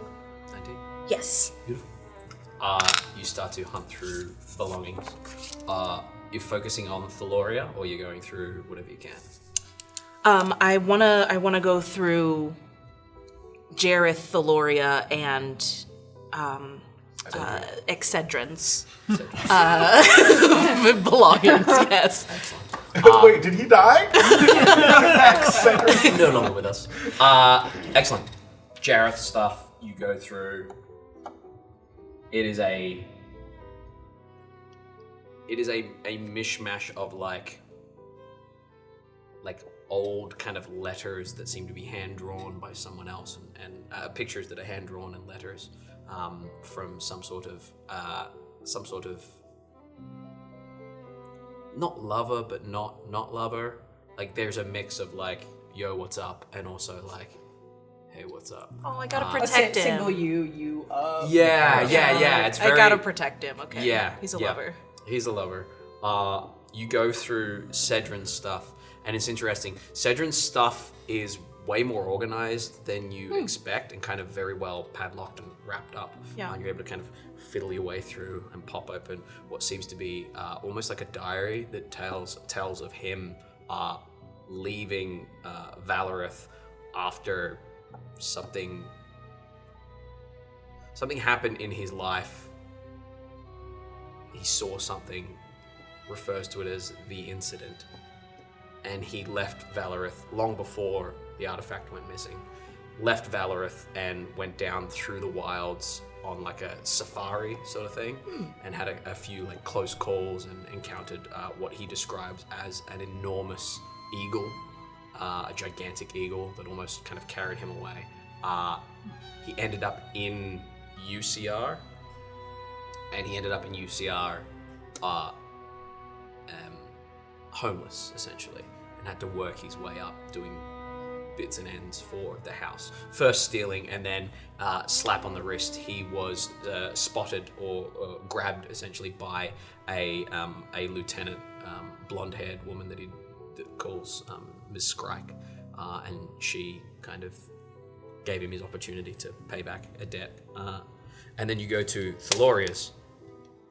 Thaloria has documents, has diary accounts, has ticket stubs, receipts, all from Uciar.